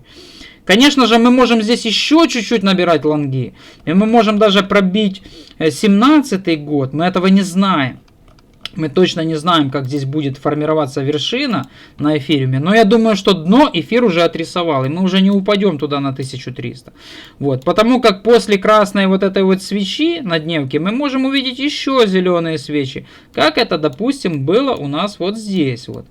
Как у нас было, это буквально, ну, вот здесь вот январь и 23 февраля, да, вот тут вот красная свечечка есть. Но тогда на дневке мы видим огромные зеленые дылдаки, а тут уже тренд у нас уже затухает. Притом этот тренд видно на RSI, то, что уже, ну, просто тут RSI уже, вот, он уже перегрет. И вот на дневке мы видим первую вот уже у нас скользяшку, она уже начинает нам показывать то, что, наверное, все-таки тренд у нас здесь уже закончился восходящий. Что мы видим? Вот уже пошли скользяшки вниз. Вот. Это говорит, наверное, то, что у нас уже пик набран лонгов по эфиру. Дальше будет только реализация их. А для того, чтобы их реализовать, нужно эфир задвинуть. Нужно его кому-то продавать. Сейчас будут выпускать новости, то, что у нас там спектрум работает. Всякая фигня там будет происходить на эфириуме, там какие-то airdropы, тестнеты, ну, я образно говорю. И потихоньку они будут реализовывать эфир. Они будут реализовывать и людям внушать разные мифы. То, что это незабываемый супер инструмент, он нам нужен, мы там будем его где-то там в метро ним расплачиваться, еще что-то они там прилепят. QR-коды, еще что-то они будут лепить. Но мы сюда пришли не за QR-кодами и не за тем, чтобы расплачиваться ним в метро, а за деньгами реальными. Вот, так что держи лонг. И я думаю, что он может даже сходить, как Дофа говорит, на $7000. Правда, там нужно будет потерпеть в диапазоне гэпа, когда мы его прикроем. А эти гэпы у нас, в принципе, видно. Я не знаю, здесь есть ли на этом графике гэп. Вот у нас есть тут гэпы на битке. Вот, на битке, кстати, мы на дневке здесь, у нас, ну, тут, правда, с фитилем пошло все дело. Гэп у нас тут так и остался актуальный в диапазоне 92. Мы его не прикрыли. Но я думаю, что мы уже сюда, может, и не пойдем на коррекцию.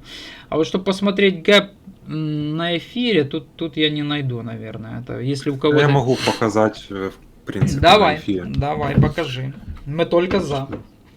Потому Можно как... потом под- несколько слов по эфиру я дополню? Конечно, обязательно. Хорошо, Спасибо. хорошо. Так, тынь-тынь. Так, меня ж слышно, да? Да. Мгм. Да, только всё только видно. твой экран, я не знаю, это я не вижу. Вот все, я вижу. Мы видим. Ага, хорошо. Тут просто столько этих графиков. Ох, у нас тут и собралось человек так нормально. Да, вот, значит, по эфиру. Ага, он будет мне вот эти рисовать синие линии. Сейчас я их уберу. Вот. Значит, тут по эфиру на росте, тут гэпа нету. То есть, ну, то, что тенями перекрыто, то, в принципе, я считаю, что перекрыто. Ну, не как бы я, а общая практика такая считает, что вот если тени тут есть в этом в гэпе, значит, как бы он уже закрыт. Но и плюс, ну, вы тоже все понимаете, что есть разница там, ну, у нас разрыв там 1,5%, да, или у нас вот такой вот разрыв там 17-10%. То есть чем больше гэп, тем больше вероятность, что он туда закроется. Но те, которые по 3%, они все закрыты гэпы на битке, на эфире. Вот такие вот большие. То, что больше 3%, все закрыто. Вот. Тут гэп закрылся на этом падении. Тут нету гэпа. Тут вот есть гэп, да. Сколько он тут? Вот можем посмотреть, да. Раз, два, три. Вот. Тут 1,5%, да, ну такой себе гэп. А вот здесь, конечно, серьезный. Вот тут у нас закрытие идет свечи, это 3,346, а открытие свечи 2,887. То есть гэп тут 13% и 73. То есть, ну, это огромнейший гэп, это просто сумасшедший. И плюс эта область, она такая вся в гэпах, то есть тут был гэп, поэтому я думаю, что эфир, когда сюда дойдет, вот здесь он 2900, может 3300 сделать первую коррекцию на самом деле. Будет это с технической точки зрения классно. Почему? Потому что у нас получается вот эти эмо-линии вот так вот развернуться вверх, да, вот, которые тут все вниз сейчас смотрят. Эфир залетит на 3300, да, 3400, вот таким образом. А потом на коррекции он просто ударится в эти эмо-линии и сразу через колено вот такое пробьет хай. Вот это вот, ну, потому что вот, ну, так складывается просто все. У нас в любом случае так оно должно быть. Я что имею в виду? У нас всегда, когда идет памп, да, ну, вот у нас сначала эмо-линии разворачиваются все вверх, да, они идут, растягиваются вверх, а потом эфир просто делает сильный такой дамп-коррекцию, ударяется в эти эмо-линии, все их как бы пробивают, ну, быстрые, и дальше, сразу же дальше идет. Поэтому нам надо, чтобы эти эмо-линии, они подтянулись, как бы и развернулись все. То есть нам надо, чтобы вот 8 пересекла цену в 2500. Для того, чтобы 8 цену в 2500 пересекла, это надо эфиру на 3400, 3500 залететь. Либо идти медленно, но мы видим, что он уже не медленно идет. То есть если мы будем быстро идти, у нас получится, что эфир уже на 3500, а эмо-линия еще внизу. А если мы... Это если быстро идем. А если медленно, то мы сейчас, допустим, можем замедлиться и расти уже не по 20-10%, как вот сейчас, а там по 5-3-4%. Тогда эта эмо-линия, она вот так вот подтянется, а эфир может даже где-то здесь быть. То есть ему не надо далеко уходить. То есть два варианта есть. За этим надо наблюдать, просто за динамикой роста. Вот сейчас тут сколько? 2350, да, закрылось, а на Binance 2482, да, 2482. 350 это вот тут, вот тут. То есть мы можем с понедельника начать, это же у нас новая неделя будет, правильно? Это же CME, они в пятницу закрывают. Да, да. И у нас получается, что 3400, ну, короче, 3400, у нас может просто следующая неделя здесь нарисовать вот эту тень вниз, да, вот такую, а дальше уже пойти такой снова коробкой вверх. Вот и все. Такой вот коробкой дальше вверх. То есть, ну, в понедельник там 3% коррекцию отрисовать и дальше полететь. Вот и все. Ну, новостей же я просто не отслеживал. Новостей, по-моему, не было никаких за рост, если я не ошибаюсь. Там не было. Или были. Я просто вот не читал ничего, не смотрел за этим. Ну, новости это все прикладное, я считаю, они нам не нужны. Нам нужный подробный Можно разбор добавить? графика, да. Да, добавляйте, вы хотели сказать что-то. Вот у меня два вопроса, да, вот у нас есть определенный культ монетки LDO, ну, особенно в СНГ, да, при этом есть монетка Rocket Pool, да, она и поинтереснее скорректировалась, и она как-то, ну, на самом деле она довольно более надежная, она более старая. и прочее, Это сейчас прочее. мой вид на экран, да? Да. А второй вопрос, вот, допустим, вот пока тут все ныли по чатам, я, собственно, чем занимался. Вот когда эфир у нас так красиво падал, у меня лежало где-то там около 10 эфиров, ну, на одной бирже. Я по 1400 займы на бирже набрал USDT. Ну, когда эфир был около 1400. Соответственно, за эти USDT набрал эфира. Как бы довольно выгодно вышло. То есть у меня, ну, чуть ли не удвоилась позиция за счет займа USDT на дне. Именно позиция по эфиру, да, особенно с текущим ростом. У меня вот вопрос, почему, в принципе, никто этим не занимается. То есть, ну, не просто, типа, держать альту там и в лучшем случае стейкать, да, ну, почему бы иногда ее не отдавать в кредит на бирже или на дексе, да, чтобы увеличивать позицию. Просто вот, ну, и что-то я такого ни у блогеров, ни у кого особо не слышу. Я этим не занимался. Это вы плечи какие-то Очень- брали или Можно что? я Нет, отвечу? смотри, есть функционал на бирже, да, криптокредит, да, ну или на дексе, то есть у тебя кредит с обеспечением. То есть ты, допустим, ложишь 10 эфира, ну там у тебя условно есть цена ликвидации, да, этого займа. Например, ты ложишь в данную минуту, ты можешь взять, допустим, за 10 эфира, например, там 10 тысяч долларов, ну, например, да, для... Ну, я понял, да. для простого. Ну и у тебя там условно ликвидация будет при цене эфира, ну, допустим, $800, да? В случае чего ты всегда можешь долить типа маржи эфира. И вот за эти деньги, которые ты берешь в долг у биржи, да, под обеспечение своего эфира, ты можешь еще эфира набрать, в принципе. То есть, ну, Да. просто увеличивать таким способом позицию. Особенно, ну, на дне рынка, типа, почему бы и нет. Я Да, этим не это занимался. очень старая методика, и очень много людей потеряли на ней, когда Окикс начал раздавать под залог. У слезы Сатоши несколько друзей там сотни тысяч долларов лишились, поэтому, ну, вам повезло, Ну, вы за счет неплохо чего? отработали, То но есть, это за счет чего? очень опасно. За счет того, что Ну, то, что ликвидация под же залог- есть. под залог Она же есть. падала, да, и А, ликвидировали. ну так это же проблема, ну это же лично твоя проблема. Я думал, там какой-то подъебон есть, помимо этого. Подъебон всегда есть. Да, что касается эфириума, я хотел дополнить. Смотрите, мы взяли историческую максимальную капитализацию эфира, и после ИИП 1559, после того, как эфир перешел на Proof of Stake, не все знают, монеты эфириума начали сжигаться. И взяли количество монет обращения эфириума. можно Сейчас я справедливая секунду цена, перебью? да, секундочку, прям $4700 минимум по эфиру мы должны достигнуть. И еще один момент я хочу сказать. Большинство думают, что самые большие переводы стейблкоинов в сети TRC-20. Но, к сожалению, вы заблуждаетесь. Я, как человек, наблюдающий за кошельками, самые большие суммы ходят в эфире. И последний пункт, который я хочу добавить, очень важный. Когда эфир переходил на Proof of Stake, была информация, вы сейчас не найдете. Джефф Безос, основатель Amazon, очень крупно вкладывался в эфириум. Они чуть ли не 51% захватили валидатора в сети. Тогда нужно было закинуть по 32 эфира на кошелек. Сейчас этот лимит увеличили, по-моему, до 2000 эфиров, снизив комиссии. Поэтому с эфиром все будет хорошо. Все, спасибо. Это все, что я хотел дополнить. Я просто битку хотел добавить, чтобы он посмотрел монетку RPL, Rocket Pool. Давай. Ну посмотрим. вот из того, что можно сейчас даже купить при учете роста рынка, оно выглядит прям очень хорошо. Так, ЛДО, в принципе. Ну, здесь у нас мы ходили в таком канале, в боковике. Сейчас снизились. Есть тут у Но нас... LDO не такое интересное, как вот именно Rocket Pool. Они, в принципе, одинаковые в плане технологий. Давай, руки. Как его там набрать? РО... RPL. РПО... Нет, RPL. ПО. Ой, я пойду, если вдруг что-то интересное я понадоблюсь, ты Нет, это пиши, я L. подключусь.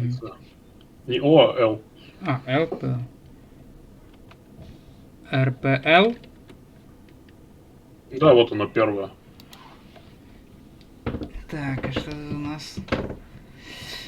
Так, ну что, это у нас тоже проект на эфириуме созданный. 100 миллионов капитализация небольшая, и все монеты в обороте. Ну, в принципе, давление тут вестинг. Давление у нас тут что? Тут есть еще каких-то 2000 дней, 2300 дней. А почему не пишут, что 100% монет в обороте? Ну, тут есть какие-то еще разблокировки. Инвестиции. Что тут у нас? 5 иксов. Это 17 год, 23 год. Неизвестно ничего. Биржи. На Binance есть она. Ну, типа тоже проекты как LDO. И что у нас по графику? Там очень интересный график на самом деле. Вот этот вот, да? Это не полный, кстати, это не полный график. Это у нас получается на Binance. Но тут, наверное, можно на Bybit, посмотрим на Poloniex. Вот такого типа, да, у нас тут график. Угу. Да, тут у нас, если даже, ну, 800-900 долларов, памп тут, конечно, конкретно они устроили. Это у нас был декабрь 23 года. Декабрь 23 года. А это у нас памп март 23 года. Ничего себе тут пампик. Ого. 48 тысяч. Ну чё, тут в принципе можно понаблюдать за данным инструментом. Был тут у нас пролив на 75%, вот так вот раз, даже 85%.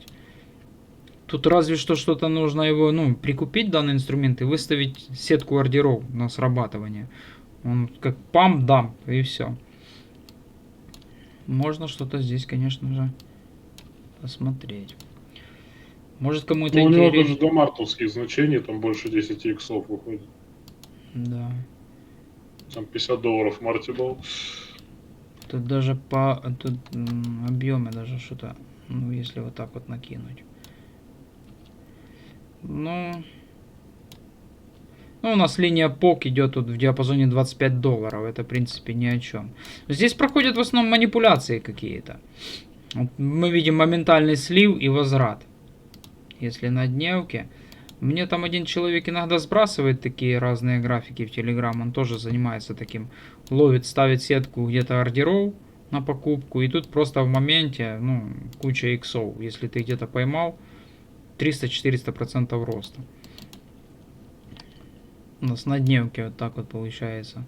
Нету торгов, потом пам-дам. Ну, это Нет. на Полониксе просто, там сейчас ликвидности особо нет. Просто график полный из плюсов.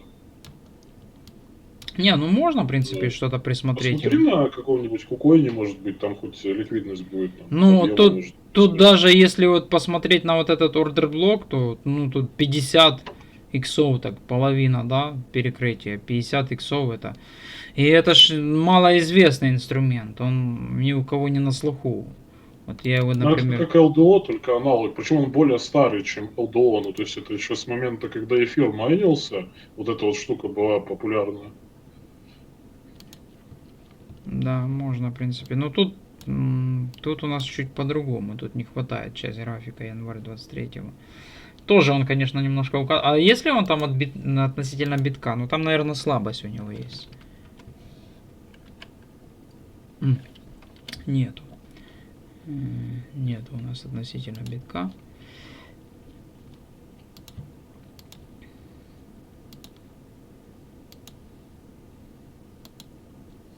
Ну, тут, в принципе, у нас 8-9 долларов средняя точка. Тоже были покупки Сейчас разные. перебью, смотрите, этот эфир вырос. Растет. Эфир двигается. 2500 уже был. О, нормально. 2500 был. Ну, держи, в принципе, свой лонг. Я думаю, что он реализуется. Это будет очень хорошо. Да, 2492. Ну, это просто трэш. Я не знаю, что это за ракета. Что влияет, конечно же. Ну, явно это не обновление. Это По делишки... поводу эфира, кстати, вот Ой, я извини, перебил меня просто Да. с задержкой. Да.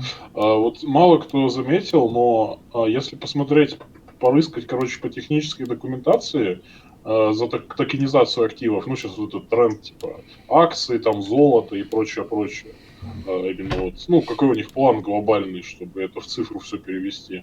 У них в целом план основной именно в том, чтобы за счет эфира это делать и за счет LR2 решений. То есть LR2 именно в плане токенизации будут использоваться.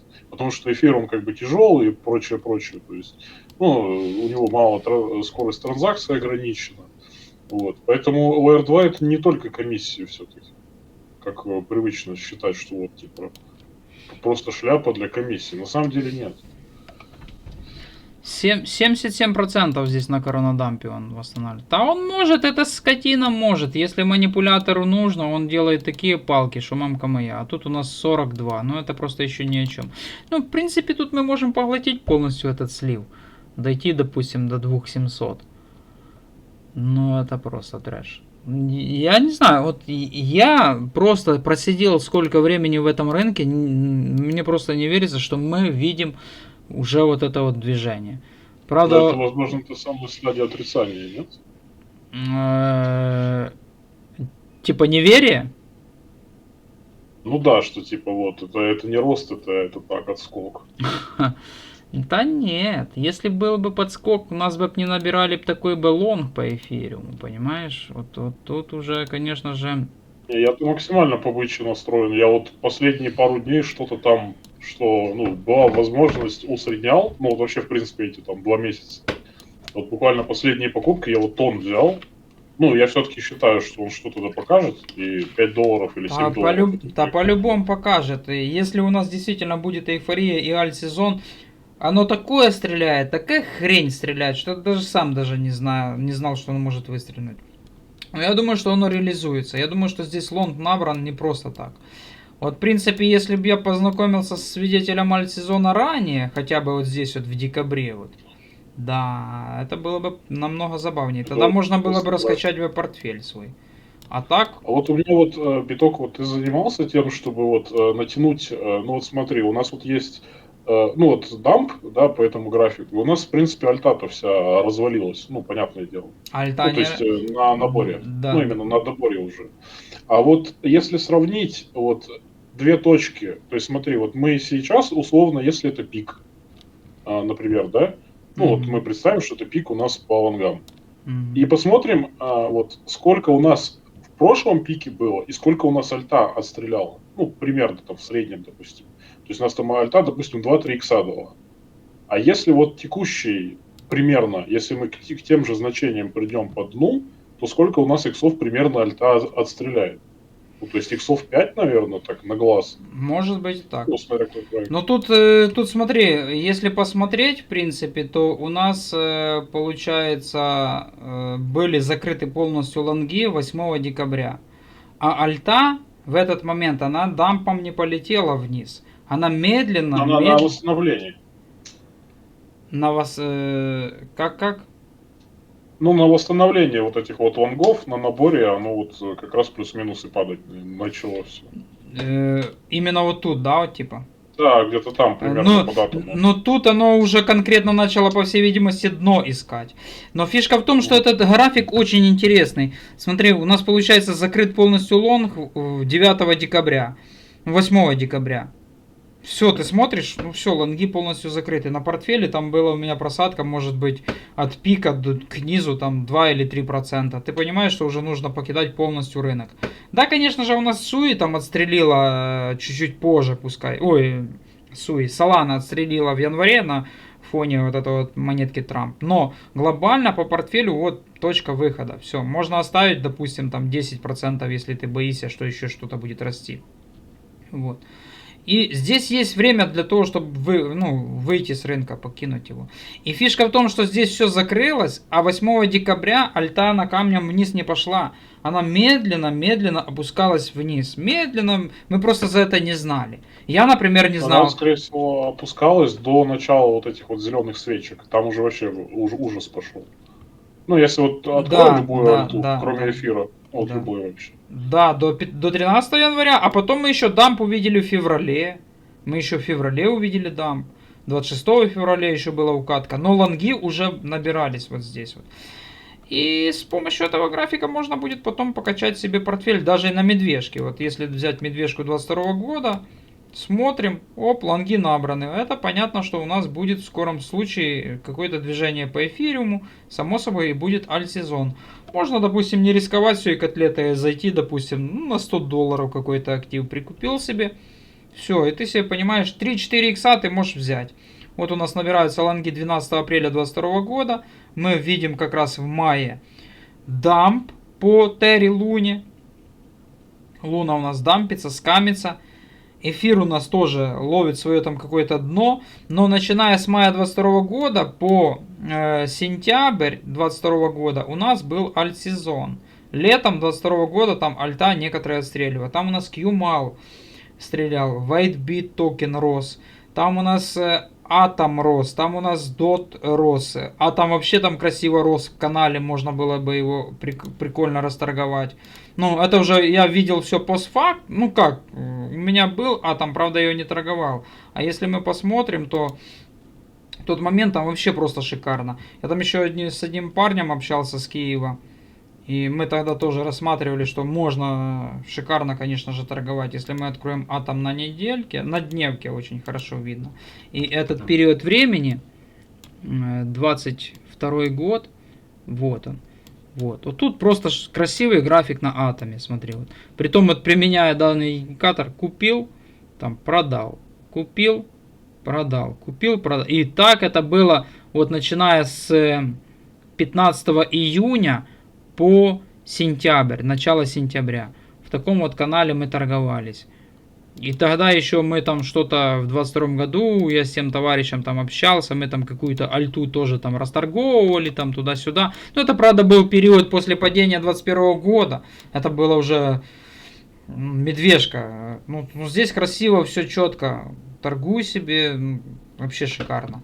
И притом, вот, это ж видно даже на вот этом вот графике, то, что мы здесь, в принципе, лонги по эфиру набраны, и тут у нас идет тренд.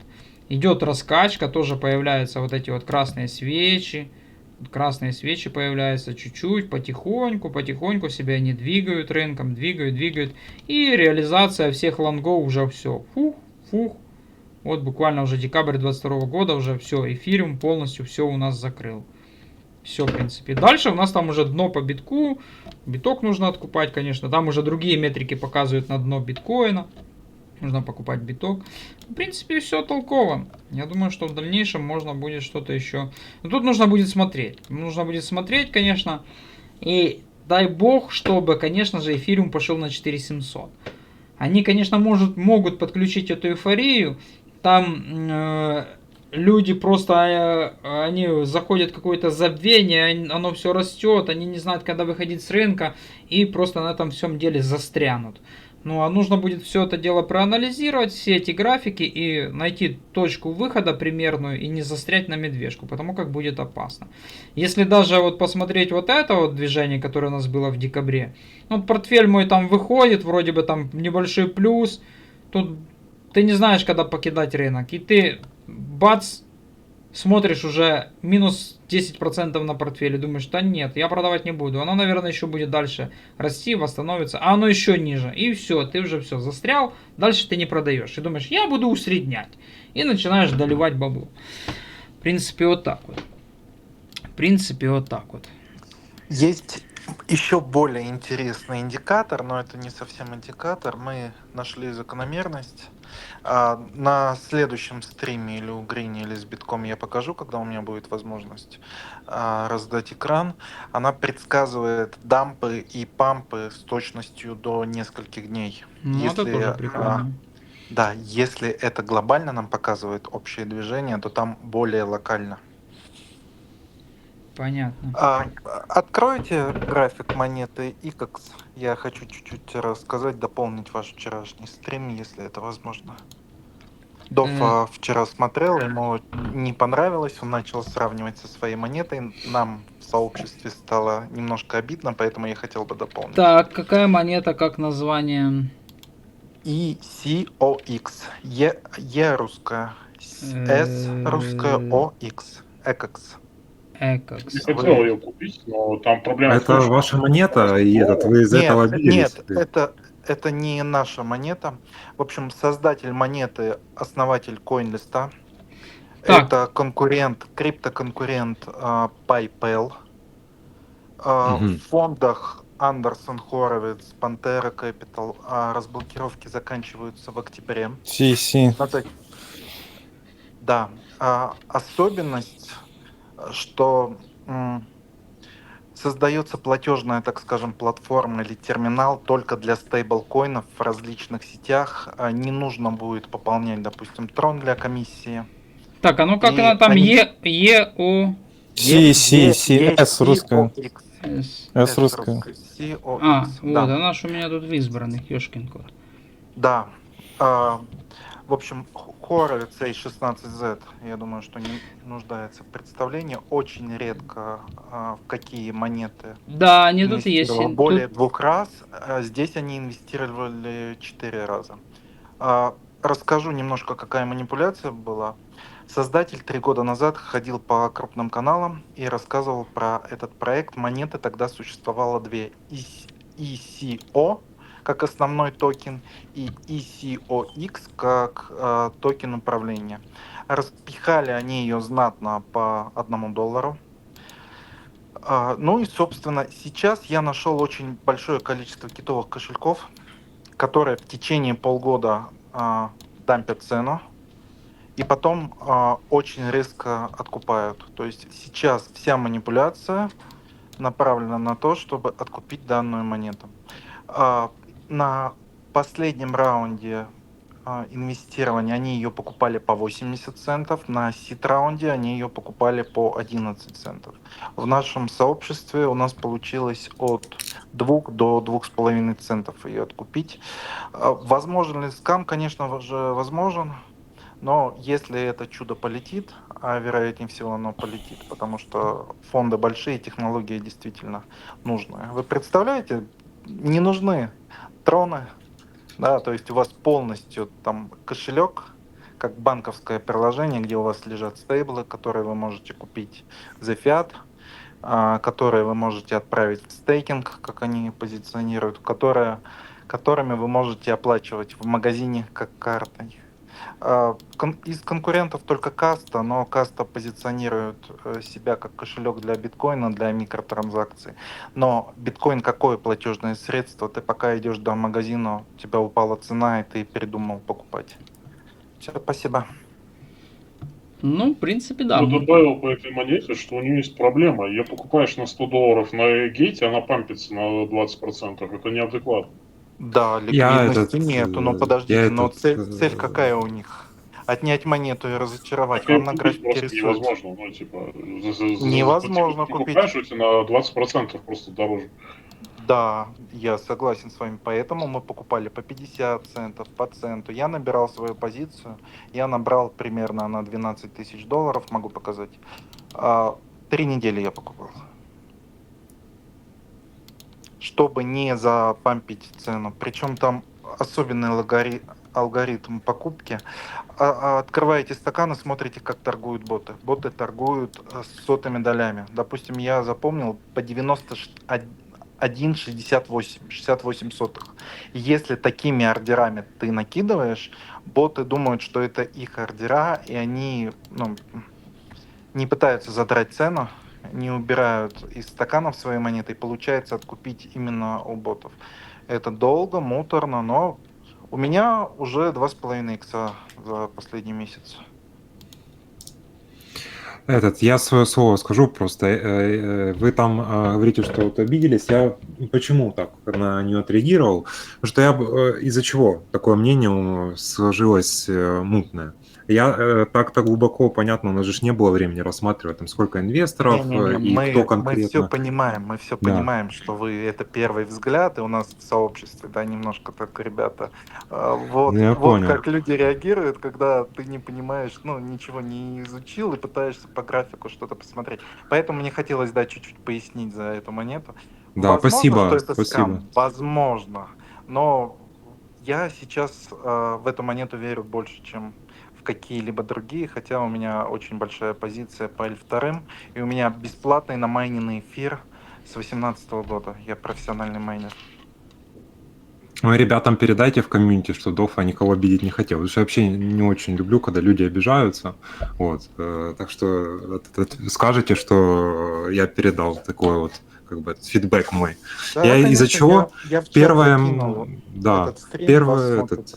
Спасибо. первое мнение просто из-за чего сложилось, я вот, ну, вот тоже как создавал уже ж монету, вот у меня какая проблема сейчас стоит, там, чтобы на DEX обменнике сделать пул классный, и вот чтобы не было таких вот проскальзываний, да, вот я сейчас там ищу, там, деньги привлекаю для того, чтобы можно было покупки делать там по $1000, и не было вот этого вот проскальзывания, о котором вы вот говорите.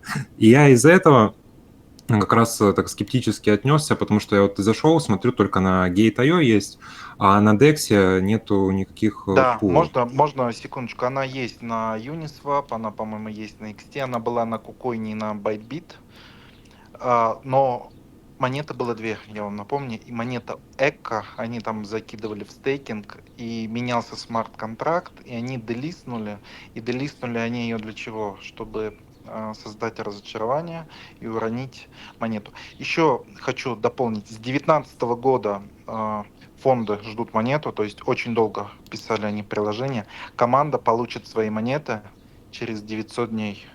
Ну, то есть горизонт планирования очень большой у данного проекта.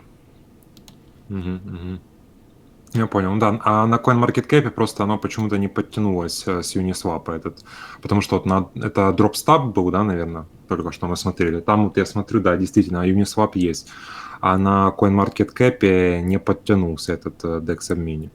Потому что это тоже с CoinMarketCap это муторная работа. Для того, чтобы там всю информацию про себя обновить, это проектам надо посылать полностью письмо на почту, ждать неделю ответа, и не факт, что CoinMarketCap это все верифицирует и туда подтянет. Вот. Поэтому из-за этого, может, Uniswap там и не отображается. А на Да. DropStab есть. Николай, когда будете выкладывать стрим, я пришлю вам ссылки на китовые кошельки, которые дампят и пампят монету и увеличивают свои позиции, ну, чтобы Возможно, кто-то заинтересуется и кто-то захочет посмотреть. А, типа к стриму под Она в на... Это у нее описании, свой да? блокчейн или она на чем-то блокчейне? На эфире или это свой собственный у нее? Ну, вроде бы эфир. А, Я так понимаю, По-моему, эфира. сейчас, да. Сейчас на данном этапе она на эфириуме. да, вроде Мгм. бы вот эфириум. Монета поддерживается кошельком Tangem, Ledger. Короче, ты имеешь в виду эти кошельки добавить в описание под видео, да? Да, я пришлю список, но, возможно, кто-то Хорошо. захочет чуть глубже изучить и посмотреть. И э, я считаю, что это самая перспективная монета в данном альт-сезоне в будущем. Прав я или нет, но чуть-чуть попозже мы узнаем. Понятно. Ну да, здесь... Там, да. там как с Евмосом может быть история, да, там крутые фонды, да, там накопления, да, там киты, но в итоге-то что с Евмосом случилось? Его просто космос выкупил и все. То есть тут, в принципе, такая же история может быть. Но и как бы никакой компенсации холдерам ну, не предвидится абсолютно. Видите, в чем дело? Ее не шилят и нет нигде информации. Если вы попытаетесь найти про эту монету, вы найдете старый ролик 3 года назад. Вообще по-моему, 3 или 4 ролика вместе с моим на всем Ютубе. Поэтому не было никакого распределения монет, максимально неизвестные. Те, кто покупал по доллару, давно выпрыгнули, чтобы, чтобы забыть эту боль. Ну, с Евмосом история такая же была. Так что тут надо все равно не исключать фактор того, что ее просто могут выкупить, я не знаю, какой-нибудь Foundation и все. Ну, технологию просто заберут себе там в блокчейн условно. И всё. И как бы толку от... Ну, Евмос он все, то есть, да, он там торгуется, но в целом у них все операции приостановлены. То есть там ни валидаторов уже нету, то есть, типа, блокчейн они в мае закрыли, так что, ну, только какая-то спекуляция там может быть, ну, типа... Ну, в целом Возможно, проект возможно. выкуплен атомом полностью. Ну, вот Евмос. Возможно, но почти вся эмиссия, если я не ошибаюсь, 93% монет на топ-16 кошельках. 4 из них участвовали в дампе этой монеты. И очень большие откупы были. Почему я еще топлю за эфириум? Все, кто следят за кошельками по типу меня, и все обозреватели блоков по стейблкоинам в основном заточены на сеть Tron сейчас. Поэтому фонды покупают в Rapid эфир, в Rapid BTC, и стейблы свои гоняют в сети эфириума, чтобы исключить таких умников, как я, которые пытаются предсказать движение и пытаются найти вот эти вот все покупки. Здесь, да, если бы по Экокс была какая-то информация, ее пытались бы шилить, но максимальный фат на нее идет. Никакой информации по проекту совершенно нет. Поэтому может быть ноль, конечно, может быть.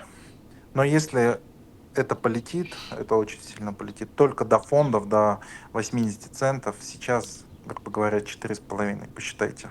Это минимум 20 иксов только до фондов.